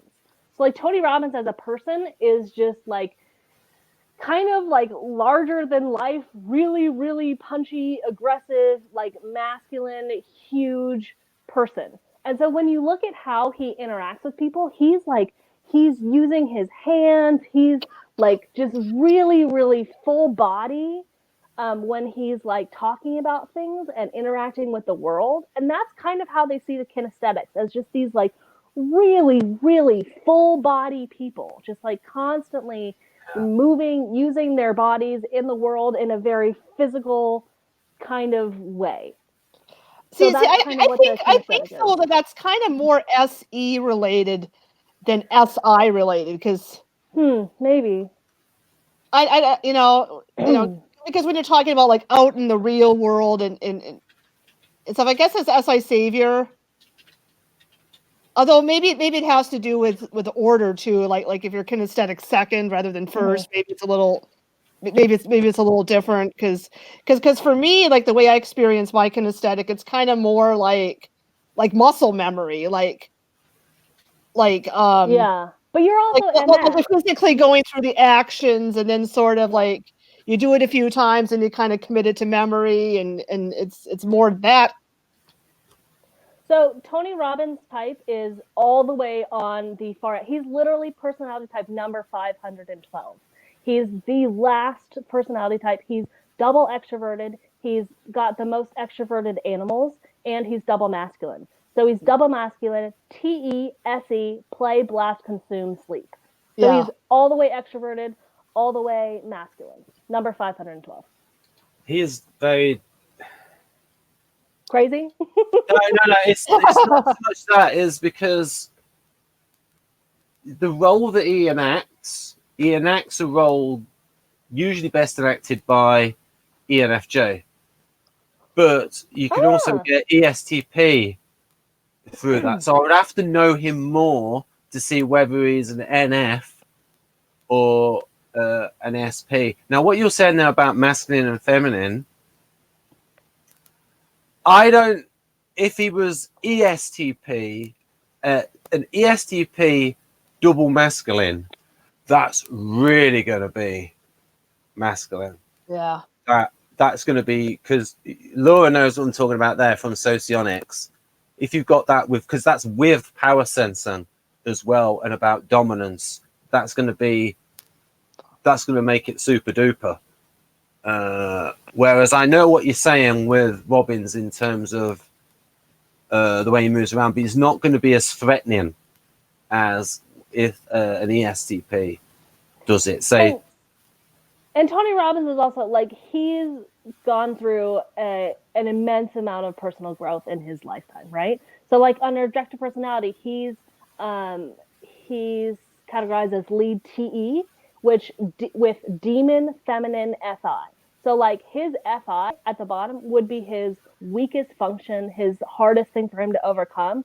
But because Tony Robbins has gone through like so much growth in his life, he's like talking about feelings and values all the time. Like his whole thing is like personal values. That's like the most important thing to him because of like where he's come from.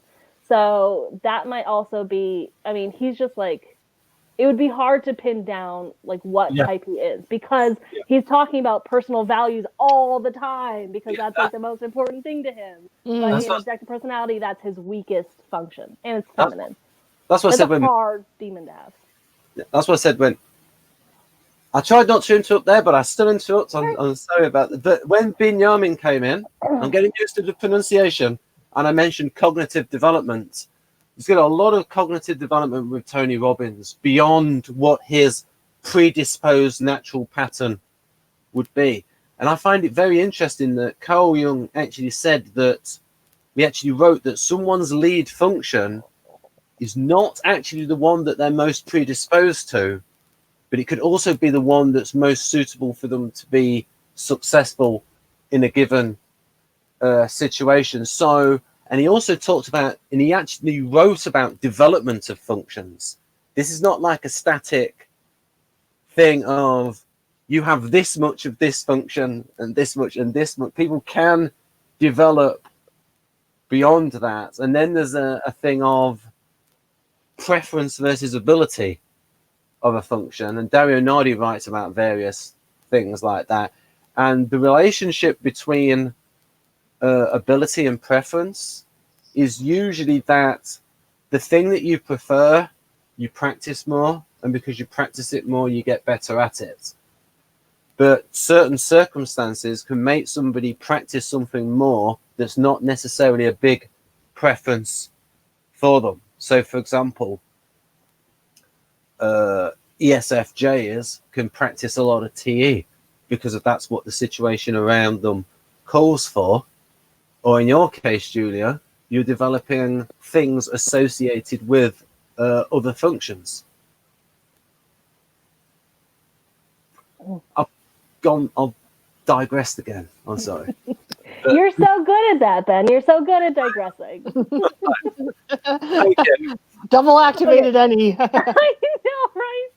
Okay, so going back to the sexual modality. So we talked about the masculine, how that's the kinesthetic, really like just physical weight, the weight of the physical world, like just feeling, punching, like aggressiveness. That's like what the stereotype of the double masculines are. And of course there's a spectrum. Some people who are in the double masculine category aren't quite as like crazy double masculine as Tony Robbins. Like there's a spectrum, but really it's the kinesthetic like weight of the physical world.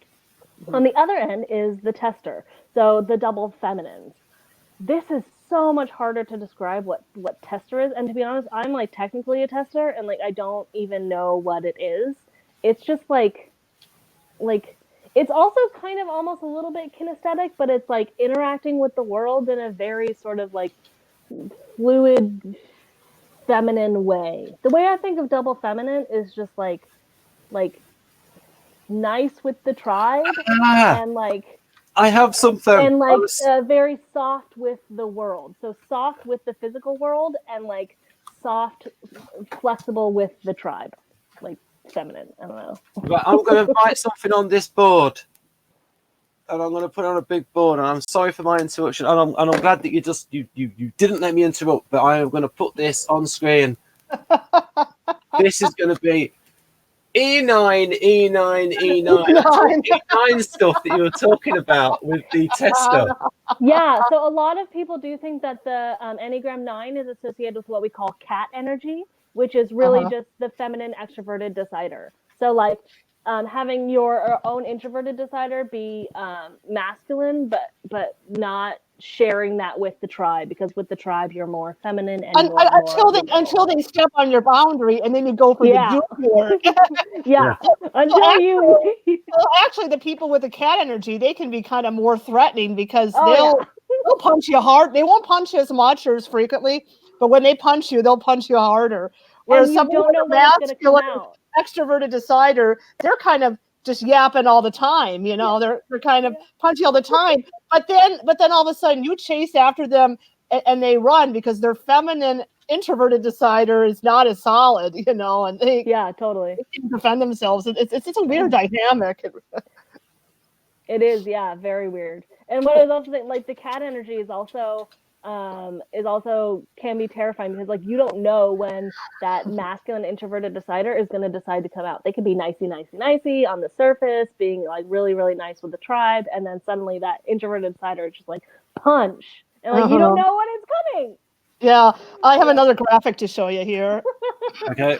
But so wait, can we just finish up on sure. these? Yeah. So we talked about the double masculine is the more like really, really aggressive type. The double feminine is the all the way on the feminine end. And then you have the two in the middle. So the the MF and the FM. So FM is having feminine sensory and masculine introverted decider. That's also a little bit weird. It's like soft with the physical world, you know, not interacting with the physical world in like an aggressive way, interacting in a very feminine way, but then just being really, really punchy at the tribe, which is an interesting dynamic. And then you have the NF, which is the audio. And this is being, solid with the physical world. So interacting with the physical world in a very solid way, but then being able with the tribe. And this is, I think, probably the most like normal modality, audio, because it's very stable and solid in the sensory, but then like just nice with the tribe. So that seems like it's kind of the most, I don't know, Laura, what you think about that, but that seems like the normal one. That's what somebody in the Objective Personality Facebook group, he was kind of talking about that too. I do too. And I think those FM visual people, they're kind of backwards. Like I don't quite get them. Yeah. They're like my opposite, you know. And I don't know. There's a theory going on that supposedly we're attracted to people of our opposite sexual, but I don't think I see it for myself, because I'm mostly attracted to people that have, you know, feminine extroverted decider, because those masculine extroverted deciders are kind of intimidating. I mean, well, it depends on where they are in the stack, though, right? Because if they're, you know, a demon, then they're not as... Depends on... I suppose it depends on other factors. Yeah. Other factors, too. That's the other thing. So, like, you think of these things as, like, how we interact with the tribe. Like, if you have a masculine extroverted decider, then you're punchy with the tribe.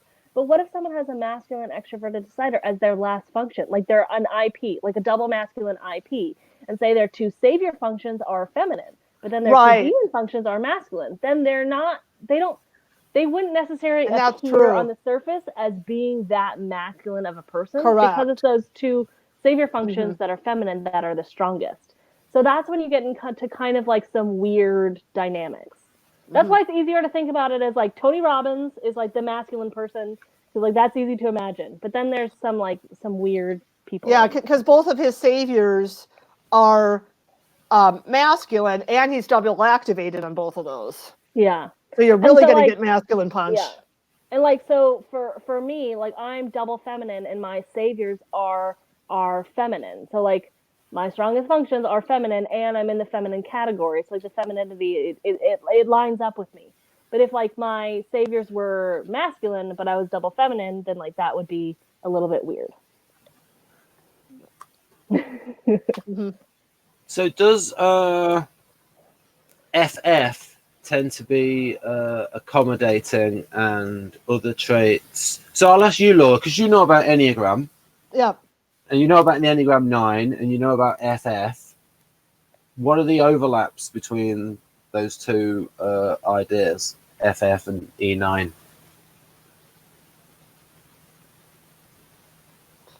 Are you asking me or Julia? I'm asking you, Laura, because you know about Enneagram and OP. Okay. I haven't thought as much about E9, but I mean I could see, E9 like kind of being very accommodating to the tribe. I mean yeah, I can see that, and I think with type 6, well, I mean 6 can be almost anything, I mean Yeah. OP, but I think maybe the phobic 6, I don't know if it has to do with phobic and counterphobic, but maybe counterphobic 6s are more outwardly punchy, and phobic 6s are not. I'm not quite sure about that. I haven't done a whole lot of thinking about that, actually.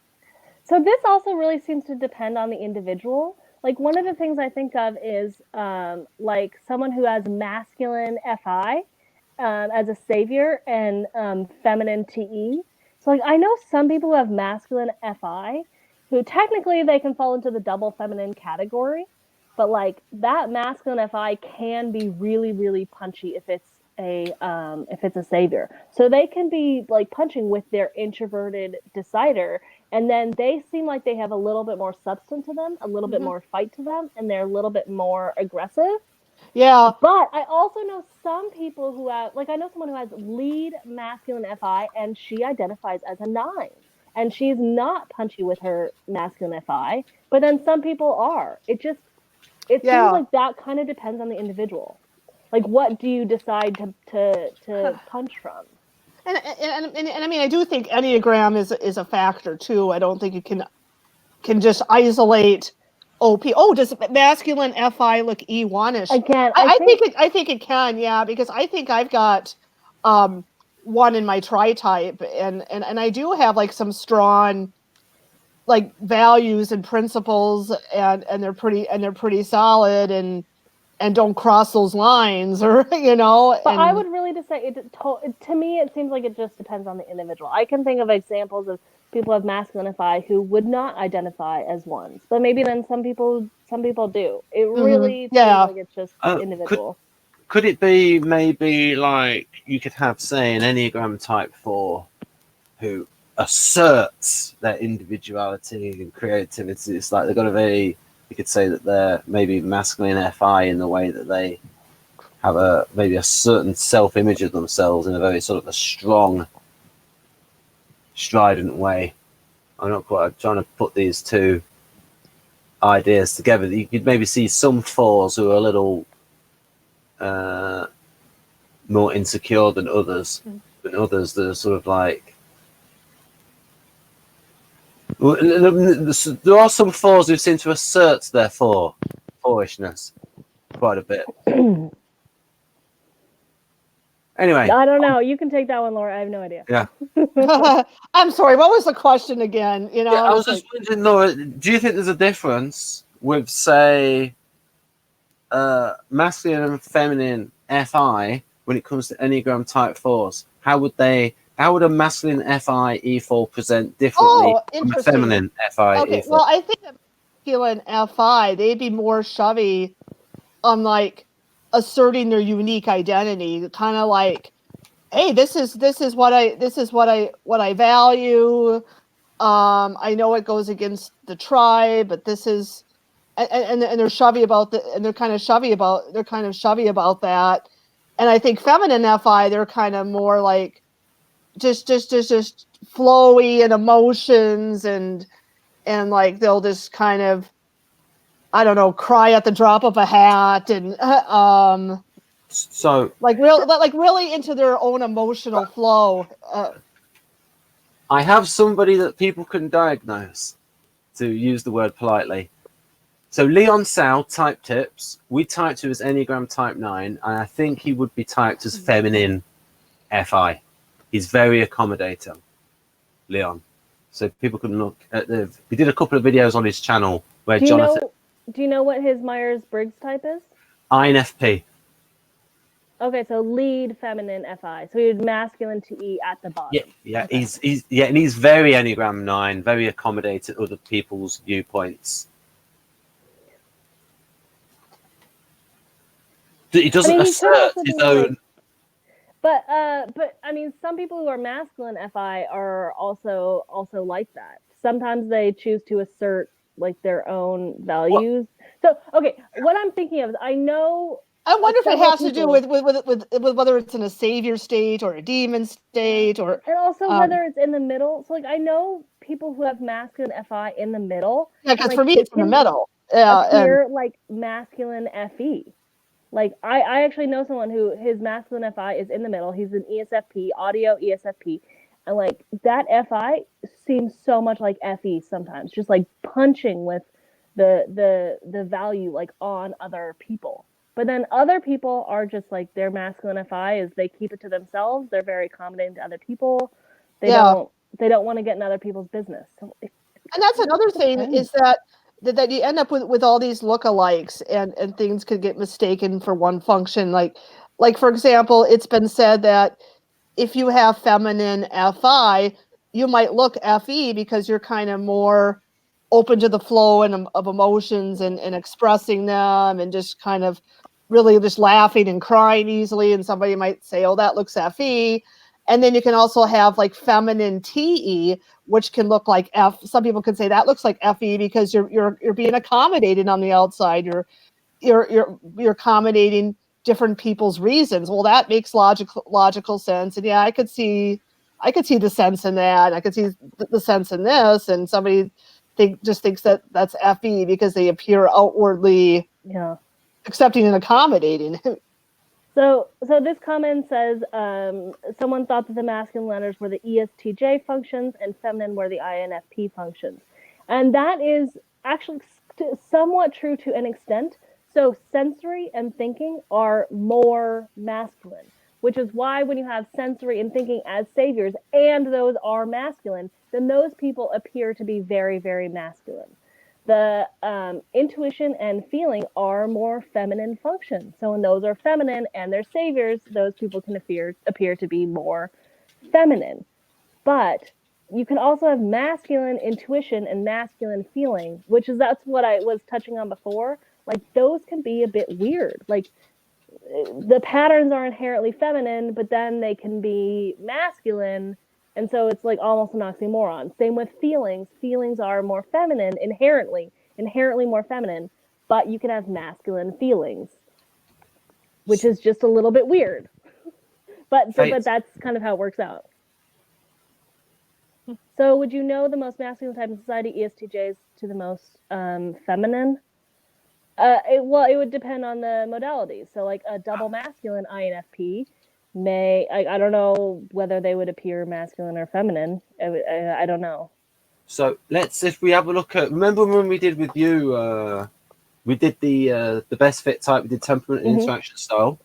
So these are what Kersey and Berens think are the in-charge types. So what about these? Are there a distribution of masculine and feminine among these might be different from the other groupings? I mean, I don't know. There's so many different layouts for all of those different types. It would depend on what their saviors are, whether they're jumpers. So like the ENTJs would have TE masculine at the top. You know, if they're like on the masculine end. So like that would be pretty masculine, but it would depend on whether they're jumpers, whether like what's double activated. If they're glass lizards and like their bottom functions are activated, that might change how it manifests. So like I don't know how to sort of organize that and present it in like a nice little package. Oh, and by the way, a glass lizard is a term that they use in objective personality circles. It just refers to somebody that has double activated fourth function. Right. Yeah, that's a future hangout looking at interaction. Those are the kind of upside down people we were talking about, where like their bottom two functions are double activated and like they don't appear to be like. What are they called again? Glass lizard. Glass lizard. I'm going to put that on screen. Glass lizards. I'm going to put that on screen for about the next. There you go. Glass lizards. So that's why I think that the sexual modalities are like just the messiest part, because they're so hard to pin down. And I think this especially, you really just gotta see it like in reality. But it is interesting because I think you see them in reality, and it really adds nuance and layer and how people of the same type like the same base 16 type can present so differently, when you, and If then you the animals too. The animals Like- too. If you take a double masculine ESTJ and a double feminine ESTJ, even if they're the exact same animals, the exact same activations, everything is the same, but one is double feminine and one is double masculine, those are completely, entirely separate types. Like, they would behave so differently, it's like not even funny. Because sensory is like super masculine, thinking is super masculine, so like they would be totally separate. But then there are some types, like especially the NS, or the NT, like people have like intuition as a savior. Those ones, like there's not as much of a difference between the feminine and the masculine. So just depends. What's the origin of glass lizard? Laura, do you know? I don't know. I don't know. I'll get back to you on that. I'll have to. Because I think even before, because you would have it. I mean, some people would have them in real life, in the house, like literally a glass lizard. I'm just wondering, are they trying to bring two ideas? Maybe because it looks like a lizard, but it's not actually a lizard. It's a piece of glass. I don't know. Yeah. Or maybe it's like something appears strong, or something that's fragile, like a glass jaw.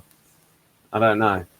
That kind of seems like a masculine extroverted decider. They appear strong on the outside, but on the inside they're kind of fragile. Whereas with feminine extroverted decider, because their introverted decider is more solid, they're more flowy on the outside, but they're stronger on the inside. It's kind of like a marshmallow with a hard center, or are you talking about a hard center with a marshmallow inside?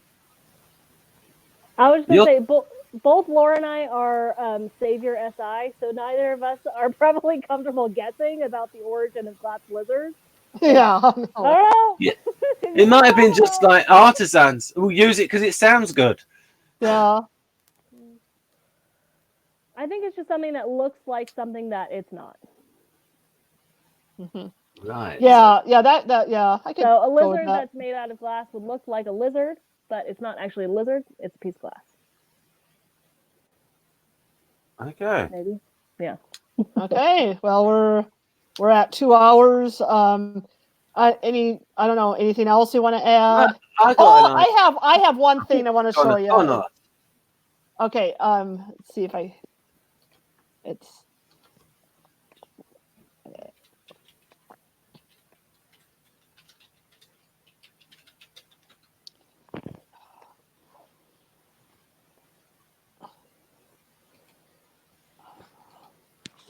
Hold on here, just a moment. It was showing how people of the exact same type down to the level of 512 can look eerily similar in physical appearance. And David Powers and Shannon Renee, that are the founders of this theory, they've been kind of doing studies on this, and they've been they now have several thousand people in their database, but they're kind of noticing trends with how people physically appear and their type. And I was going to show some pictures. Oh, yeah. How does he feel about you taking super out of his name and just calling him David Powers? DaveSuperPowers. I mean, that's the name of the channel. Well, but like that's his name. Okay. His name is Dave Powers. I didn't know that. Yeah. Okay, so let me. Okay, so Chrome tab. All right. We have. There something. we are. Okay. So these are like. Yeah, that second one doesn't help. When it might just be like someone that's a bad photograph. So, Yeah, but this is actually really. Yeah, this is a me- problem because a lot of these are posed photos. I'm sorry? A lot of these are posed photos, and I'd rather see somebody's face when they didn't know they had their photo taken. Yeah. Why is that? Well, because it can very much, because some people don't photograph well in terms of their expression when they know they're being photographed, and it's an expression that doesn't actually represent what they're really like. I'm wondering if certain types do tend towards certain expressions, or more likely to be nervous in front of the camera and make those same kinds of micro expressions. Yeah, I mean, you see it with soap magazines in England where the bad Yeah. actors and actresses, they can't put themselves in character and to be photographed. It's like, that's a badly acted still shot. Like that expression there in Eric Berg, that's that kind of deer in the headlights kind of shot. I don't think he's going to be like that all the while. So have you got any shots of people where they're not? Well, wait, but what's your concern? Is your concern that like he's not going to like that, or is your concern that it's a misrepresentation of what he Well, the looks thing like? is, Or is your if concern? Yeah, but what are we people looking at? Because I go off facial expression a lot. Are we looking at facial expression or the physical? People are know that face. a picture is taken. Wait. They're gonna pose to some degree. I mean, almost everybody's gonna pose to some degree. So, you know, Ben, the point of this is not to type people based on facial and they don't. When they type people, they don't consider facial expressions. It's an afterthought. They notice, oh, these people we've typed the same. Now look at how similar they are. They're doing that after. They're not typing on appearance. I'm just saying that sometimes there's some look at this one, number 25. Over 50% of the males are LGBT, and just look at how the purpose of this little layout that they have here is not to say like, oh, we can type people based on facial expressions, or you know, oh, we had people make this same face so like they look similar. It's simply something that they notice after the fact, after typing them, that oftentimes, not always, but oftentimes people of the same type have physical similarities, or sometimes biological similarities, like you know, being LGBT, or having a certain like health problem, or they've noticed after the fact that people of the same type tend to have similarities that seem to correlate with genetics. That's really all this is saying. But like not always, just sometimes. Right, because Kretschmer said that there's lots of admixtures amongst the normal population in terms of, because he was looking for, because he did they measured lots of what mixtures? He called it admixtures because of with lots of different physical traits because of the way the genetics mixes up with people. But he said that he only actually saw physical characteristics in people who were in psychiatric cases because of the imbalance of the hormones had affected the way their bodies had developed. And the first half of the book goes into extreme detail of all the things that they measured on people, because he measured the psychiatric patients, and then in normal people, he says, because the whole book is like physique and character.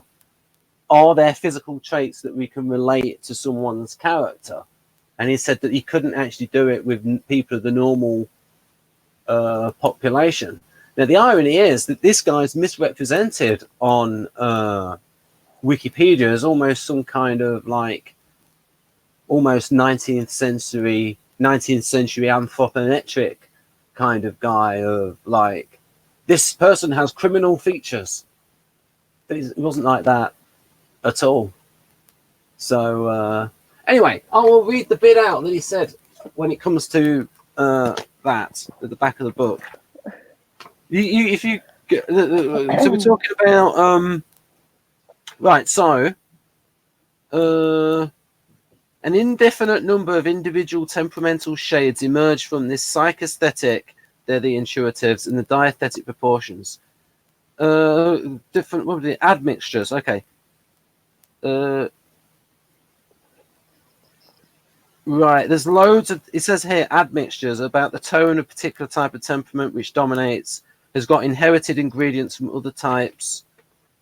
I'll just read. Okay, I'll just read this bit. This was this 1920s, just this short paragraph, and it's a digression, but people should find it interesting.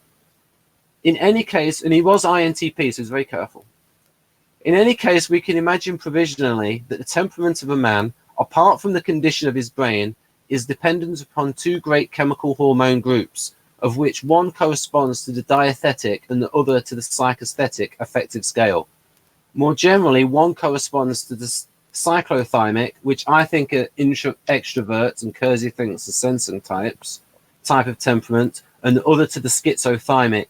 I think the schizothymes are introverts. Kersey thinks the schizothymes are intuitives. With the majority of average men, these two groups of hormones are present in varying relations, while pronounced cyclothymes and schizothymes, with their one-sided accentuation of one group of hormones, result either from isolated inherited variations or some process of outbreeding in their family. And he looked at lots of different families and inherited medical conditions, especially psychiatric conditions, to see what was passed on, to see if there were. And again, when it was a psychiatric level, there were these patterns in the faces. Now, what I have, and there are these bodily patterns, like if a guy if his head is flat at the back, he tends to have wide shoulders. And there are all these patterns that Dario Nardi's mother, Laura Power, don't know if she's related to Dave, because Dario's website is there called, it's like biotypes.net or something, where because Dario's mother was an endocrinologist, and so she had these various body types related to hormones. Oh yeah, you sent me that website.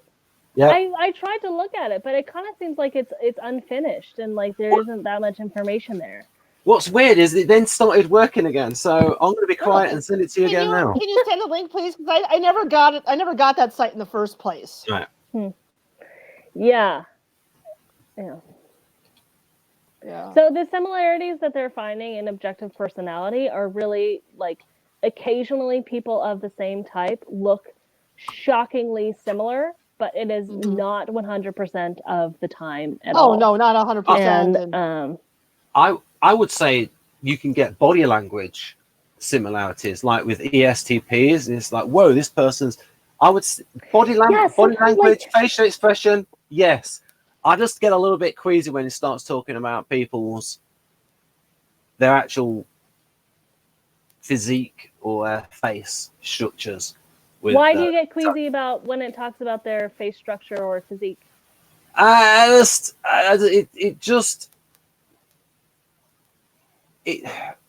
Because that can then start going into an area that's sort of been looked at before and has been discredited. So was that, I have a book on this. Wait. You just read an excerpt from a book, which, to be honest, I like my internet cut out, so I didn't really hear what you were saying. But were you essentially trying to say that someone has already looked at that and that has been disproven? Is that what you're saying? No, he was saying, Kretschmer was saying that for people who are psychiatric cases, there were links between physique and character. This is the kind of stuff that discredited this characterology stuff, where people were looking at the relationship between character and physique, where it's almost like this person has this kind of nose, this person has, So, and people were into this big time in the 19th century, all this kind of stuff. So I don't really know what's like been looked into so far, except I know like phrenology was a thing like back in the day when they would try to diagnose your personality based on like the shape of your head or like whatever.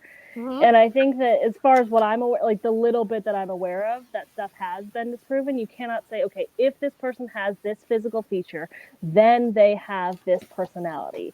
And I don't think, that stuff. Look at that foresight and aesthetics and intuition based on the shape of your nose. So I think that we can't say if this person looks in such and such a way, then they must be this type. Objective personality isn't saying that either. I think that probably has been disproven, at least the bit that I'm aware of. But what they have found is that when you go and type people, like based on all the stuff we've been talking about so far, based on the human needs, based on their saviors, based on yada yada, when you put them into like their grouping, there are physical features that are similar, including facial structure, including physique, including behavior, body language, like including just like things like mouth shape and nose shape and just face shape. So there are similarities. But again, because it's not 100% of the time, you cannot say if this person looks in such and such a way, then they must be this type. Right. So like to me, it seems like what they found is that there are similarities. There's something to it, but like the story isn't clear in any way. We don't know why that happens and why it sometimes doesn't happen. But like there's some sort of pattern there. Seems Yeah. like. So Eric Berg has some body types as well, but I think he only has about 3 or 4. I'm trying to find the one with Dario's mother on this, and I will get to that. But yeah, I mean, so the link. So for instance, especially with extroverted sensor, there's big connections with extroverted sensor and hormones, especially with artisans and dopamine, and their ability where when they're in the moment, they're calm. When they're in the moment, when they're, and so, and Dario has talked about there's that, and then the kind of brainwaves they have. So there is a hormonal relationship with temperament, and then you're going to get maybe the relationship with the physique, and then also, but the face. Yeah, there can be some, but again, it's there's going to be other things coming in that's going to make it very tricky. Now, the Russians have done a lot of this in socionics, where they call it VI, visual identification of people, where they do look at facial features. I would just be more looking at. I mean, what you could do is they could relate. I would rather do it like this. What are the bodily characteristics related to certain hormones, and then try and find the links between the hormones and type, because the thing is the hormone that's caused it, not, you know, that's the thing in the middle that's the important thing, rather than that bit at the side. Because the hormone has affected the psychology and the physiology, if you see what I mean. Oh, wait, sorry. So I just cut out. But are you effectively saying, like, can you figure out what hormones are causing that certain physical feature and be able to figure out what hormones are causing the... Or the balance of it, yeah. Yeah, yeah. So, for example... I think that to me seems like one of the really cool things about objective personality is I can sort of imagine that if we get to a point where we've collected enough data, like actually typed enough people to be able to say, okay, these people seem to have, you know, this physical feature in common in 70% of the time, then you could feasibly go back and say, okay, what sort of hormones are causing that, and is that correlated to personality? And so I think we may be able to really nail down what are the biochemical causes of personality based on, you know, gathering all of this data and having this giant database of people that have these, you know, similarities. I don't think that we're at that point now, but I think that could feasibly do that one day. Dario's website is weird. Go on, Laura. Well, this is just one other thing that I don't think we mentioned is about the objective personality typing method, where they do double blind studies. Oh, yeah. So that means like for example, David Powers and then Shannon Powers, they're typing the same person literally in separate rooms.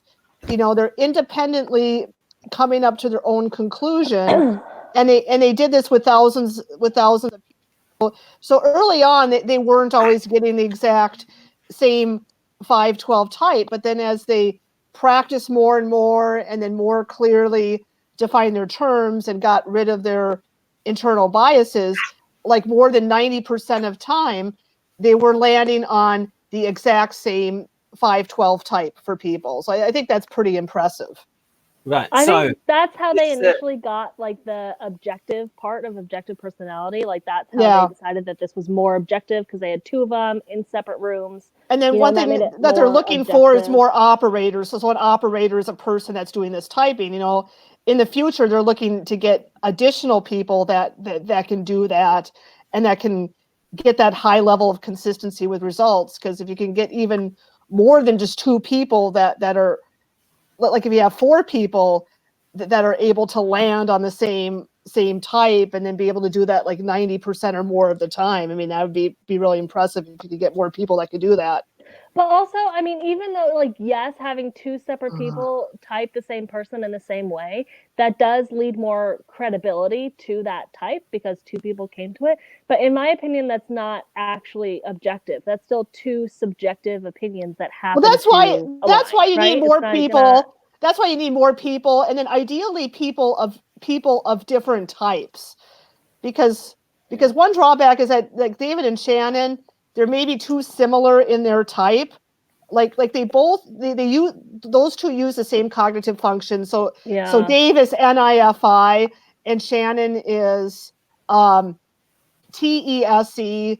So they're using the cognitive functions NISE, FI, and TE. So if you could get people that used opposite cognitive functions and they're cross comparing with them, because they're going to have a different approach to it.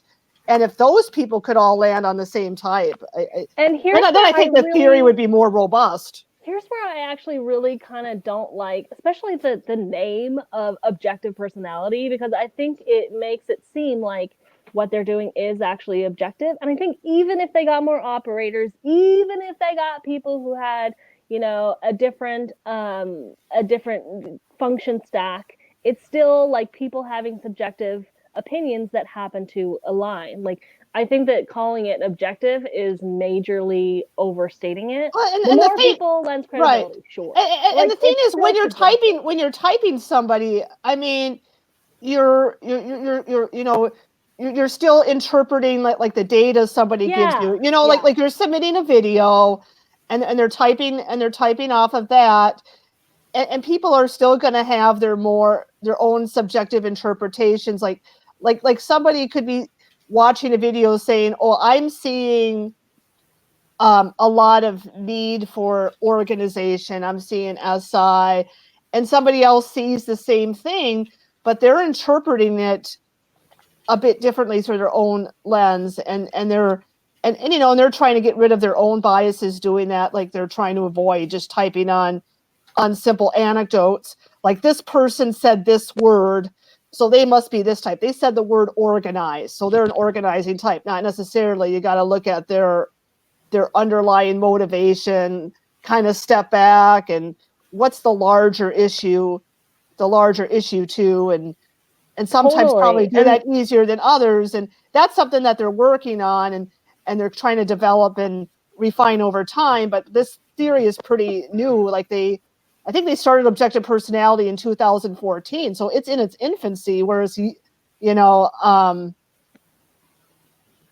would totally agree with you that that's something that I've had the most difficulty with, is really being able to actually see all of the function and needs and yada yada in the real world. Like, watching a video clip of someone and then saying, okay, this is the need that I'm seeing when someone else says something differently.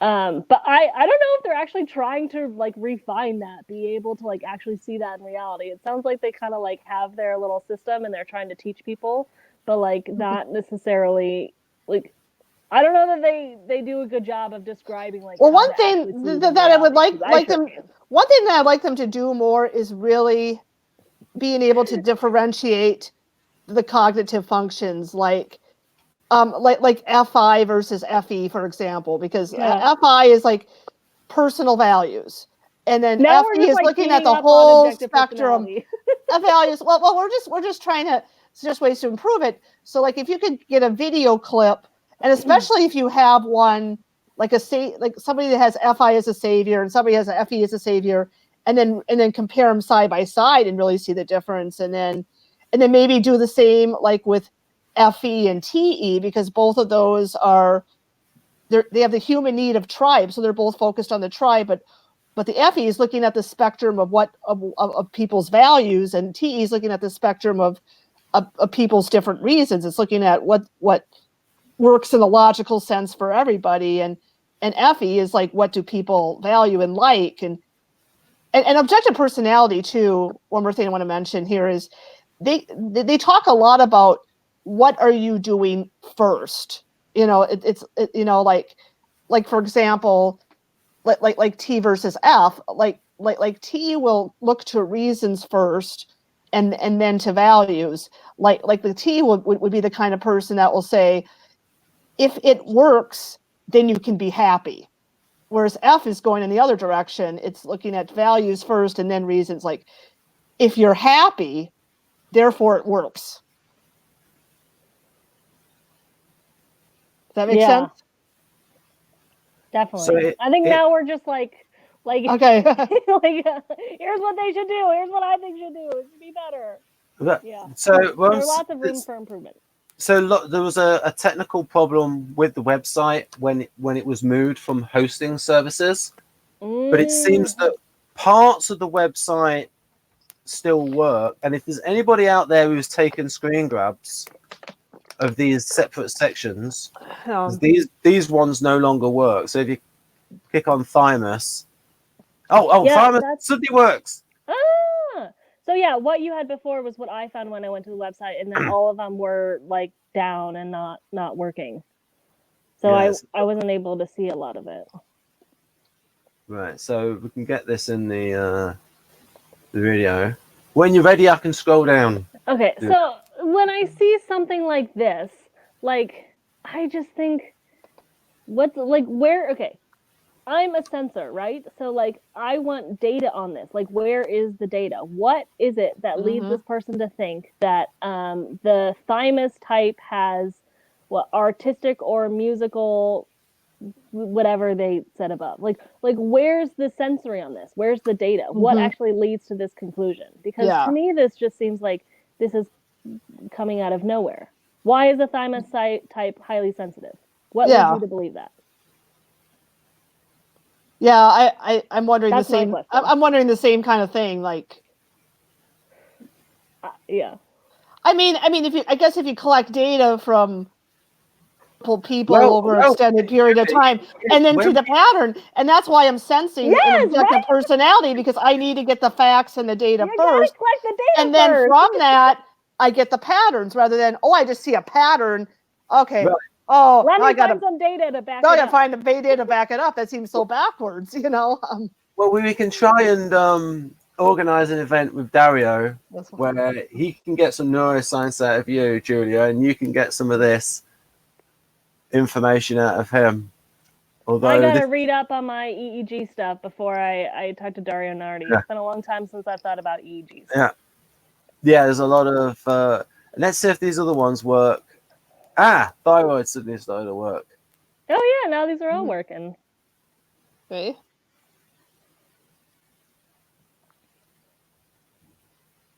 And so this is very similar to the stuff that Kretschmer. See, why is the thyroid type precision intelligence? Yeah. Like good with concept. What the heck makes that connection? That's what I want to know too. Like, okay, chronically slender, okay, yes, there's a lot of evidence that the thyroid is involved in, regulation of regulation of fat and things like that. So sure, chronically slender, I can see that maybe there's a connection there, but precision intelligence, where does that come from? Where does that come from? Right, let's have a look at,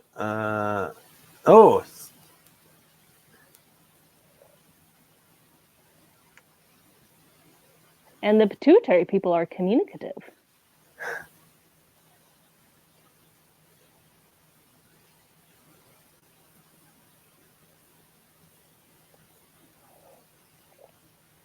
Right. Okay. If this stuff is this would be a whole nother hangout. I'm just going to try, because this website frequently goes wrong, Laura, so let's try and capture it whilst it's working for people. Because a few minutes ago, about 5 minutes ago, it wouldn't work at all. Is this based on Dario Nardi's research? No, this is his mother. He just created this website for his mother. And his mother's Laura Power, an endocrinologist. But, do you know what this is based on? Well, I mean, there's a little bit at the bottom where it says maybe with... articles and things like that, but a lot of that might be no longer. So I know that it said that she had a book, but it looked like the book wasn't published. At least I couldn't find it. But maybe it was just because the website wasn't working for me when I looked. Right. What about this kind of? I mean, maybe you've seen these kind of things where it's like, oh, OP's seen this, because it might be a pattern that OP has seen. I mean, nothing is jumping out at me that is linked to a pattern that I already know. Now there's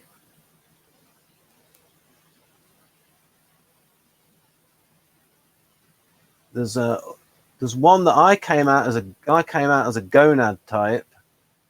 Let's go to that one. You're showing this very highly intuitive website to two sensors that are just like, where is it coming from? What's the what? Yeah, but Laura's a little bit. I mean, in OP she's a sensing type, but in other typologies. Oh, right. You think that Laura's an INTP? Was that? Yes. Yeah, and INTP. she read the personality book and was really into it. And you think that personality book's INTP as heck, don't you, Laura? It is. It is INTP as heck.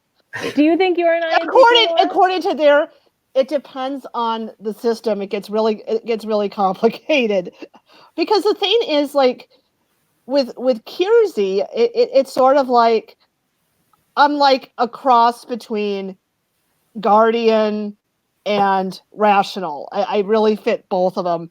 But in terms of like the word usage, when he was describing the word usage of Rationals like being factorial, it's like I totally do that.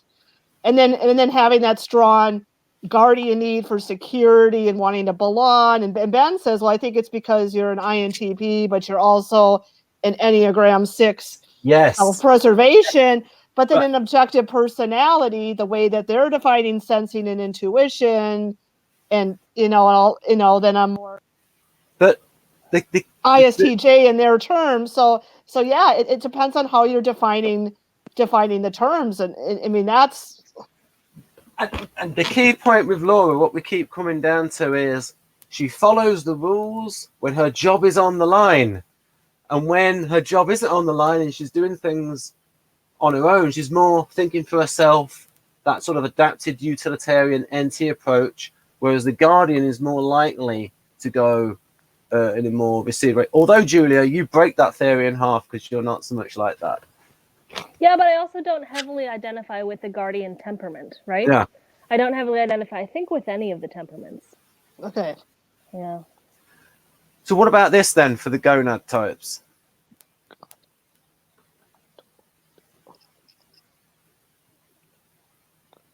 Gonad, hourglass figure. It's just like the gonad types are like sexual. That's right. Yeah, But this doesn't correlate to anything that I can identify. Because in terms of body type, I think I might sort of resemble this. But then in terms of like, I don't know, like behavior, maybe not so much so. I mean, yeah, I'd have to.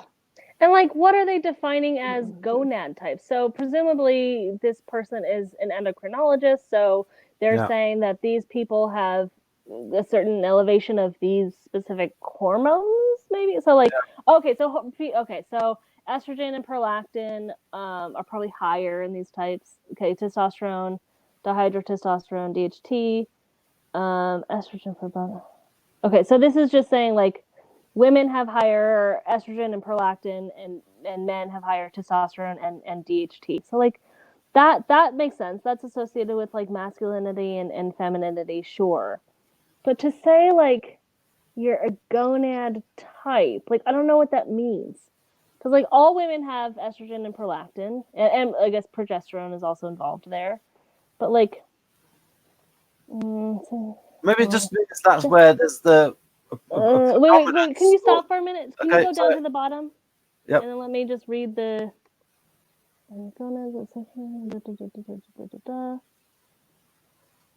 mean, like that's just factual. Like those are the like sexual hormones in men and women. But what does that mean for the type? Like, do these types have higher amounts of those sexual hormones? Yeah, I think so. This is the predominant hormone, hence the Okay, so this is interesting because it might relate to like the masculine feminine thing. So can you go up to the top? Right to the top. Wait a minute. Okay, so the physical, hourglass, high sex drive. Okay. So mental, social, and sexual intelligence. So like focus on sex motives, relationships, and gender role. Like focus on relationships would be like, a human need of tribe or connection. That's not necessarily connected to, a feminine modality. For men, also focus on sexual motives, relationships, gender roles. Ooh, risque jokes. Men of the gonad type tell risque jokes. I But not don't. women. Although I don't know. This just seems although if like people get I my can't stage connect play- this to anything. Although if people get my stage play warm and mean, I have sort of gone in that area to get laughs. But on Laura, pimples? What is Yeah, I don't know what to make of this. I mean there's certainly people have different hormones. For some people, some hormones are expressed probably more than others, but I don't know. What about the health about risks? this.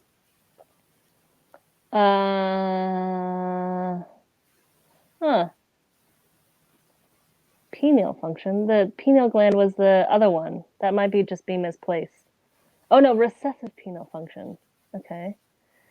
Poor self-awareness, low interest in cognitive activity, seasonal depression. I don't know what to think about that. I would love to see the data that led to this. That's what I would say. I would love to see the data. I would see a lot of this sounds like extroverted sensang, like SE Dom kind of. I mean, a lot of it just seems masculine and feminine to me. Yeah. Or more just like actually not masculine, feminine, male, female, like estrogen, testosterone, and that's it. I mean, there's a lot of women in sport who appear like, there are some. It's like that's where you can notice the female ESTP is, because I remember talking to a woman who played on a female football team, and I described what artisans were like, and she said that a lot of her fellow players were like that. So you've gone through most of that. Let's see what the next one is. Pancreas. So are you just going through this just to like get a screenshot since it wasn't working before? Yeah, that's the thing. Get it on record. Okay, then yeah, I'll let you go through it.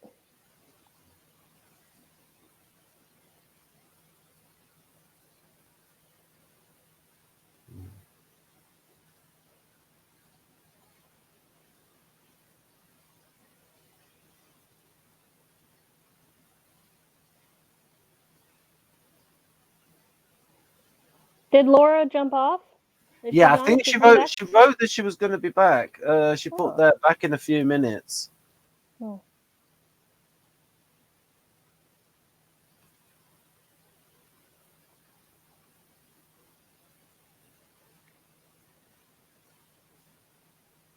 Oh, right, pancreas type. So that's going to be related to possibly insulin. Oh, no.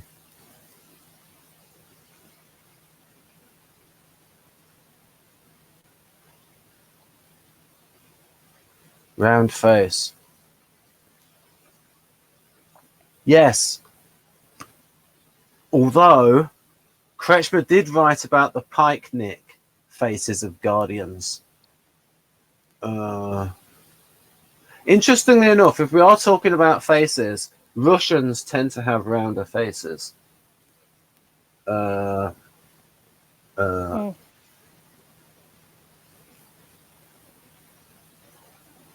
that's why all the socionic stuff on VI, even if there is something to it, it's going to be particular to their particular racial makeup. And there are a lot of different races in the Russian Federation, especially with the Asiatic races. So, for instance, the defense minister, Shoigu's father's Asiatic. So when I look at something like this, I really think, like, you know, a lot of this stuff does certainly have some truth to it. Like the pancreas is involved in making insulin, and some people are more prone to developing obesity and diabetes and high blood pressure and heart disease and all the rest of it. Sure, and that is probably related to hormones of the pancreas, yes. But I don't understand inherently why that needs to you know, segregate people into different types. Why you need to describe people as a pancreas type rather than saying this person is prone to high cholesterol, or this person has, you know, is prone to high insulin. You know, I don't get what the need of the type is. And again, I haven't seen the data that led to the development of these types. So, like, I don't understand what the benefit is here. I think it's marketing. It's just like, come up with neat box. Okay, is there a value aside from marketing to this? I don't know, but I would think this, when I see this is possibly related to Guardians.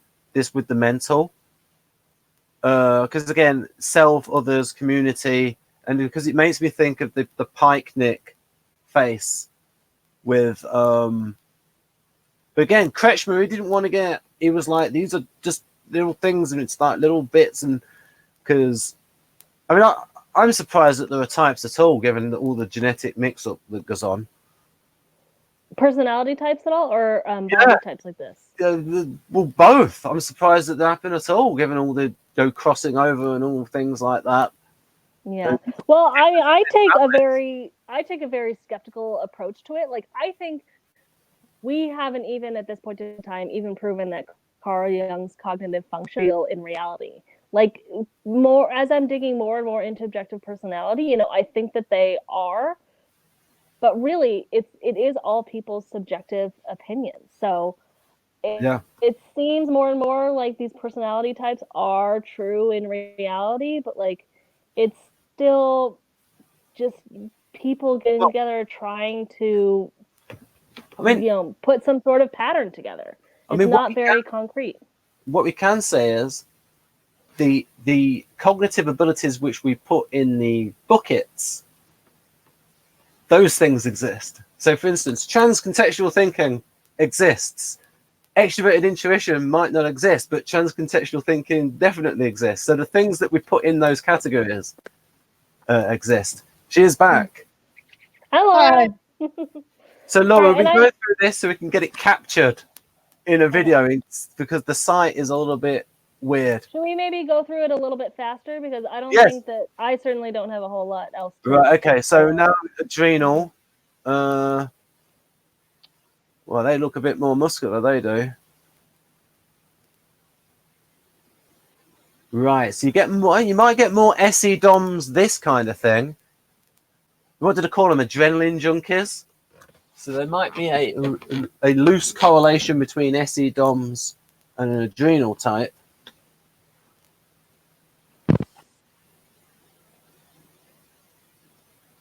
Well, I'll put it like this. Not many INFPs and INTPs are going to be adrenal types.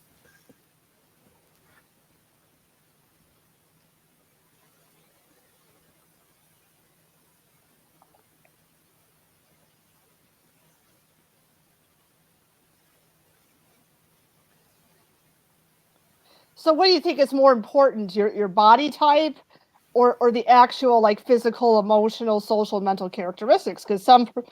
Because somebody may have a body type that looks like one type, but then like emotional or social characteristics, they relate better to a different type. Oh yeah, you can see that certainly with some people. It's like the way they built. You might initially think this person looks like a thug, and then they're highly intelligent and completely different. So, well, like in socionics, for example, like they'll talk about how like LIIs are often kind of thin and lanky, and I've never been thin and lanky. I've always felt like I struggle to keep my weight down, you know, because I'm naturally more endomorphic, and I mean, I don't fit that body type.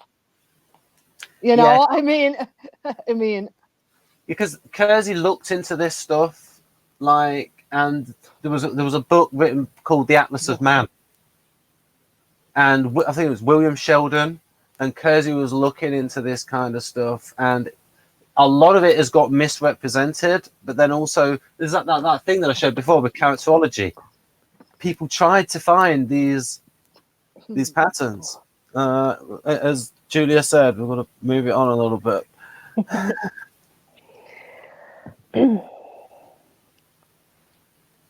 Okay, should we make this video? I feel like we've kind of gone through the basics of objective personality. Yeah. Okay, Amanda, you want to go through these? With a long digression into. But so I'm just going to like this. Oh, I think and now we're talking about biotype. And Okay. people can pause the screen. I think we did thyroid. Did we do thyroid? Oh, and then here we go. The no type person.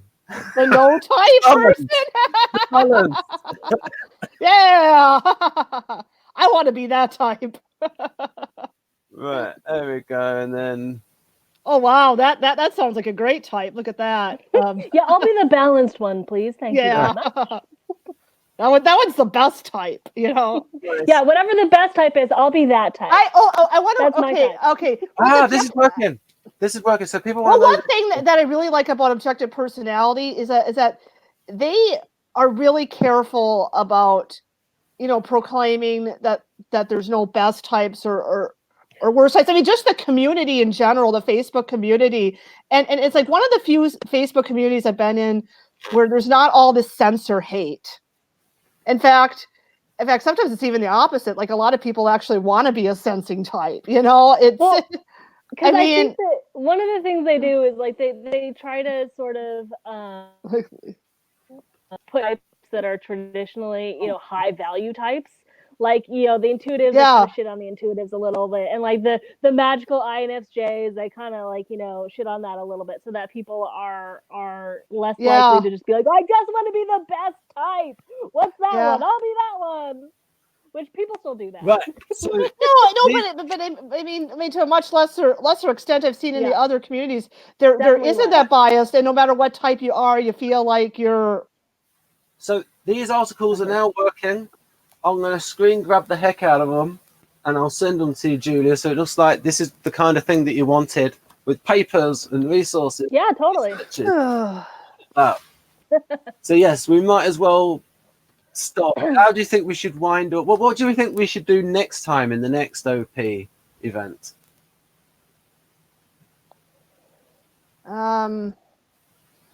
We could start getting into some of the similarities and differences. I don't know how much I can contribute to that. Maybe go more up like into each of the cognitive functions.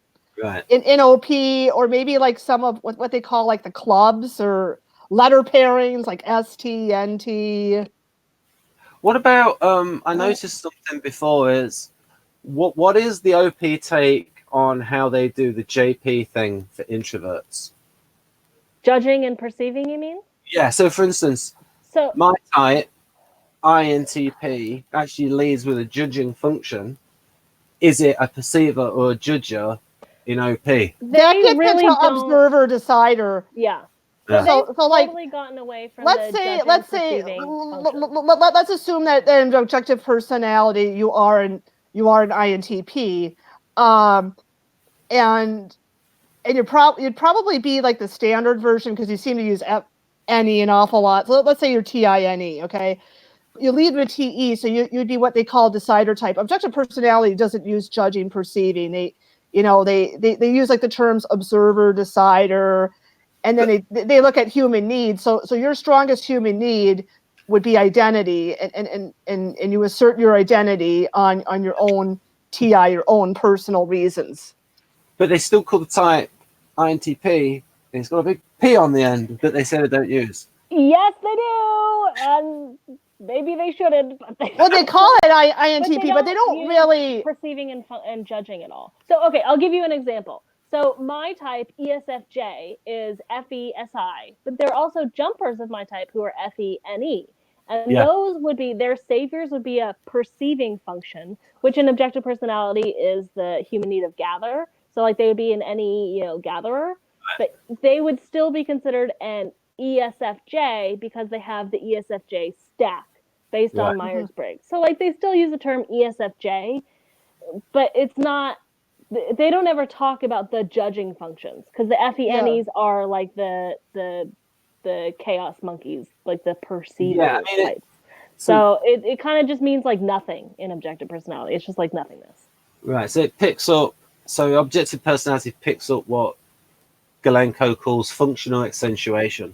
So a jumper probably has that accentuated, or you would say, was it double activated? Would be an accentuated function in